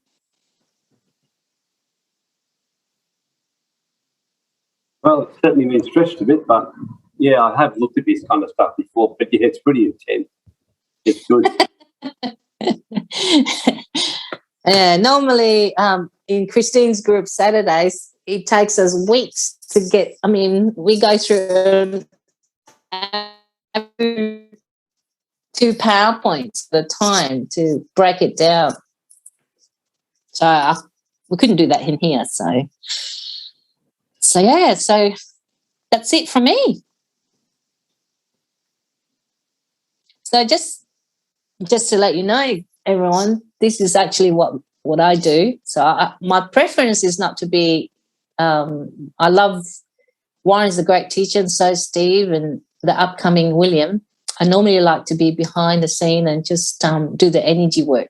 See, the energy work that I do is I follow suit, the tree of life, and also the alchemy in what the Gnostics go through. So I just follow the procedure, the process that they recommend in order to get right deep into this, the psyche, the psychology, the spiritual, the physical, all that, really getting into there.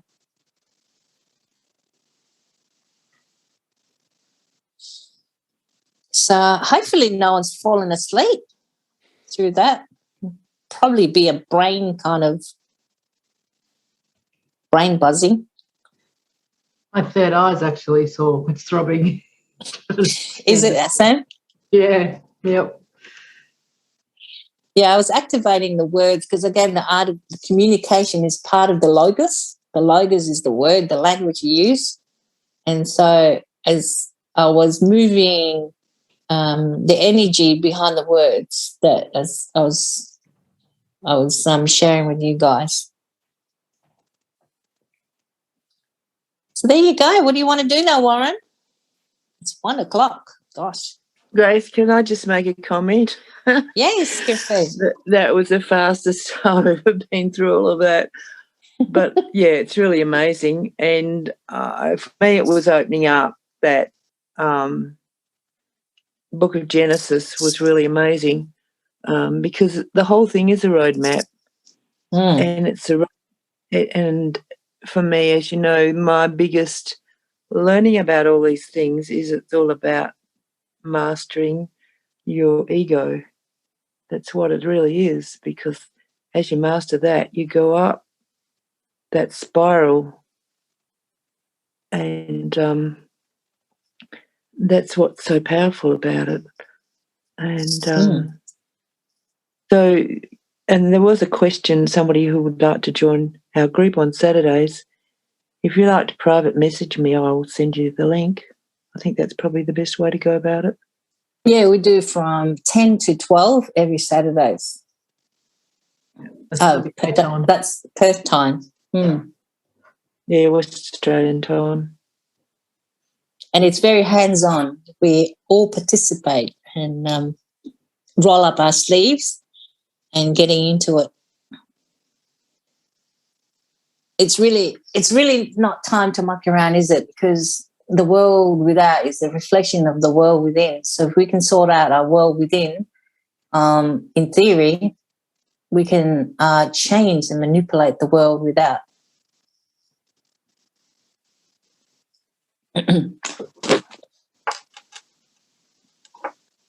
Yeah, they're recorded, Sharon.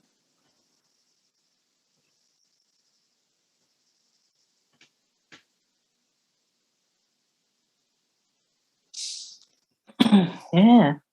Well, I feel like my head's buzzing anyway. See, this is the kind of thing that I love, getting into the juicy, meaty, get my teeth into it. That's why I think I'm losing all my teeth, eating all this meat. There's some bones in there with the Gracie crunching on them. Yes. Oh, that's good, Sachi. There's something that where it says, therefore it is now time to move beyond the basic milk like babies and to start to eat the mature meat. You know what it says that in Hebrews? Definitely. Yeah. And actually move beyond the silliness of being caught up in duality and the kind of immaturity of, we need basic teachings, or we need nurturing, or, I think we're a little bit over that right now, what's going on in the world. Well, you can see in that tree of life, Malkuth, we're stuck in the earth, the abyss. We'll call it hell. We're stuck in the circumstances in Malkuth. And Malkuth is the physical 3D dimension, isn't it? And we get caught up in it and we still stay there. And when you look at the tree of life, there's so many levels to uncover. And it's really exciting, guys. You're really exciting when you shift and change the sexual energy in yourself and using the alchemy and begin to learn how to do transmutation in yourself. Because if we can do it, if I can do it by myself, then another person does it, and collectively imagine what impact we would do, because we do get caught up in Malkuth. What is Malkuth? Malkuth is the do you want to share that tree of life again, Sam? Malkuth is earth, is 3D. It's the lower part of the tree of life. So that's where we are. So the idea is, we talk about ascension and transcendental mind. Well, what does it really mean? And so the tree of life gives you a map in how to do a quantum leap to Ketha, to Imperience, to the absolute just is. And so looking at that, it's an actual wonderful roadmap to follow and how to do that transmutation. Otherwise, if we don't have comprehension and understanding, we really don't know how to do it. We're just guessing. We're really, really guessing and knowing the meaning, because, that's where we are. So that Malkuth is, when for example, I say to Christine, hey, Christine, have you got caught up in Malkuth, or Sam? They know exactly what it means. It means you become solid matter. Caught up in your circumstances, caught up in your, rat race or hamster wheel. We don't want to be in Malkuth. We desire, if we really desire the spiritual walk and walking that path, we are, we're in communion, we're in devotion, and we're working through the map up to Ketha, into the higher self. Oh, that's good. Mm. No, it's really good. I'm kind of hungry for that deeper stuff or whatever else, and just understanding. And even this morning, as I went for the walk, I was just like realizing, like, gosh, there's deeper layers of our dark side, and all the layers of our being, that we actually have to that we embrace. And first hour, in fact, you laugh this great. James and Edward were laughing. Normally they don't listen to it much. They came up, they were laughing, and that was so good. They said, that was brilliant. You really got everyone set up. I said, yeah, that was great. And they said to me, they said, you should actually do that more, and Grace should speak more. They said, it actually works really well. That was their comment. Yeah, well, you did one, and it stirred up, shit stirrer. It's really actually good because we're so, we're so polite to one another, and to iron sharpens iron. It's actually healthy to have conflict. It's healthy to have different opinions because we all have different filters and we come from different backgrounds and all sorts of programming and conditioning because we've all been programmed and conditioning. And so to release that is the conflict really causes the dust to come up. Yeah, no, exactly. The conflict really gets up. And, in fact, I said to Edward, I could have gone further, but I thought we'll just start with this today. I know because, for example, someone used to come here on Sundays, but they don't come anymore because they had a conflict with me and they just took off. See, conflict is healthy. It would have been wonderful if, the best thing they could have said is, I hate you, Grace. I really hate you and what you're saying to me and blah, blah, blah. That is really, really healthy. And then you can easily work together because how do we merge together? How do we merge and become one, And to do this, we have the communication of logos. We've got to use logos in order to turn the lead to gold. So when we have conflict, it's lead. So if you look at it in alchemy, so say Warren and I always have conflicts. It's been boring lately. We haven't had conflicts too much lately.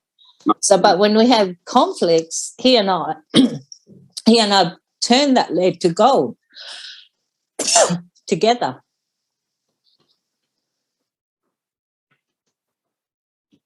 Yeah. Well, the thing is, it's interesting how the Gnostic tree brain, because I was just thinking how Raymond and Grace, when I did this 3-day masterclass 6 years ago, he said there's 3 main brains. There's the intellectual brain, there's the emotional or heart brain, and there's a sexual brain, which is exactly what they say there. And he said, and he isn't so keen off to them. He said that's just what he's discovered. And he said this way, he said to the class, he said the emotional brain is 10 times more powerful than the intellectual brain. But he said that's why people make highly irrational decisions, even though intellectually they know they shouldn't. They follow their emotions. But he said the sexual brain is 100 times more powerful than the emotional. So he said, you can basically mentally know the right thing, emotionally know the right thing, but sexually you trigger that. And we saw that in the first hour of the day. And he said his experience is almost every woman who's ever come through his class, who he said is what he calls spiritually inclined, has got complete blocked up sexual chakra or wounds. And he just said he's concluded it's because of the patriarchal model, the dark ages, all that kind of stuff that's happened, and where women have just basically shut themselves down. So he does a lot of work in healing the sexual side to get very comfortable in that. And it's just interesting. I was watching in fascination because I see this and I remember what my Tantra teacher said to me years ago, Grace Caffey. She says to me, you can't intellectualize things. She said to me, because when I was saying to her, I feel that I should be this and it'd be really good for me to have this kind of partner like this. She goes, Warren, she goes, all I'm hearing is the intellect speaking. She goes, the heart speaks stronger and the sex speaks even stronger again. And in fact, in Diane Richardson, in her Tantric Love book, what she says is she had a man come to her and they were talking about it because he had quite a few women in his life he was connected with. And her first question was, who's the one you have the strongest sexual connection with? And he said straight away, this one. But he said, that one's a little bit more wild. And she straight away said, that's the one you should explore more with at this time. He said, not saying you leave out the other ones who your heart's connected with, but he said those who got the sexual and heart connection together, that's where you explore, because that's what's going to open up your layers and take you through more experience, which is pretty much what the Tantra say. You always follow the heart more, and and then ultimately even the sexual energy. And I've noticed that the more I open up my own sexual side of me, stronger and stronger. I mean, sales increase, by connecting together, because the attraction magnetic energy gets created. And so it's just an area we've just absolutely demolished, and then we intellectualize ourselves, convince ourselves. Yeah. I mean, for us to come into understanding of truth, we've got to experience it, because we're humans. We've got this physical body as a vehicle to experience the chemical. That's why we are alchemists. And to experience, by experiencing these things, we expand the capabilities of our consciousness. So consciousness is the physical part of us. And so experiencing these things, it's really, really important so that we know the truth. And the truth is always symmetry. It's actually boring. There's no highs or lows. Symmetry is well balanced, and that our feminine and masculine is well balanced. Yeah. But the sexual brain, because we do have that, and it's just our interpretation, the world's interpretation, and how we've been programmed and conditioned again. So if we're all here together, I assume that everyone, is going deeper and deeper into the spiritual walk. And again, we're not talking about fucking, because we're not into the physical world. We're here in beyond what we see. And so sexual is exactly that. It's that huge energy, the life force in us.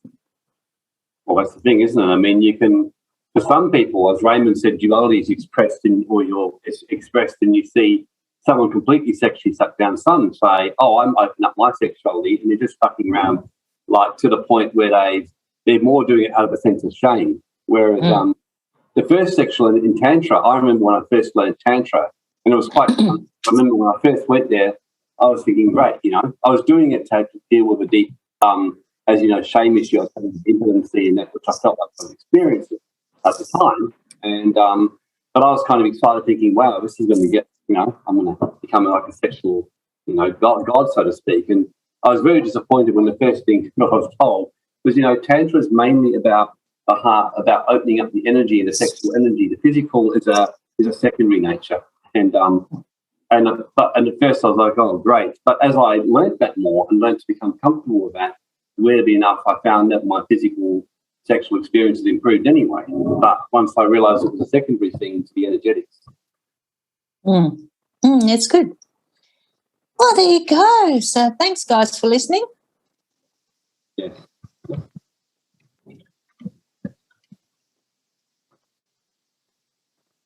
Anyone else want to share before we depart and do our merry way? Do your own transmutation, your alchemy? Just had one thing that I wanted to share that jumped out at me when you were talking about the self-esteem side of things. Yeah. Talked about needing to defeat that self-esteem, mystic pride and mystic vanity within us, but it's very difficult because it's like a virus. So perhaps that is the real virus we are fighting right now, not the one that's so obviously out in the world. Absolutely. Well, firstly, the spirit came first, didn't it, before matter? Yeah, absolutely. Well,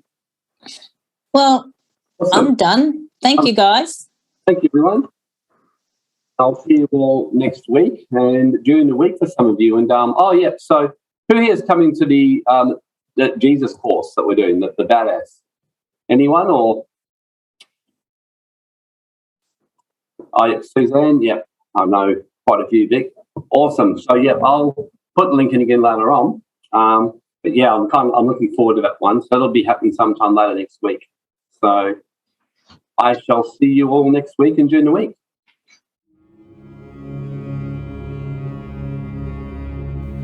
Ooh.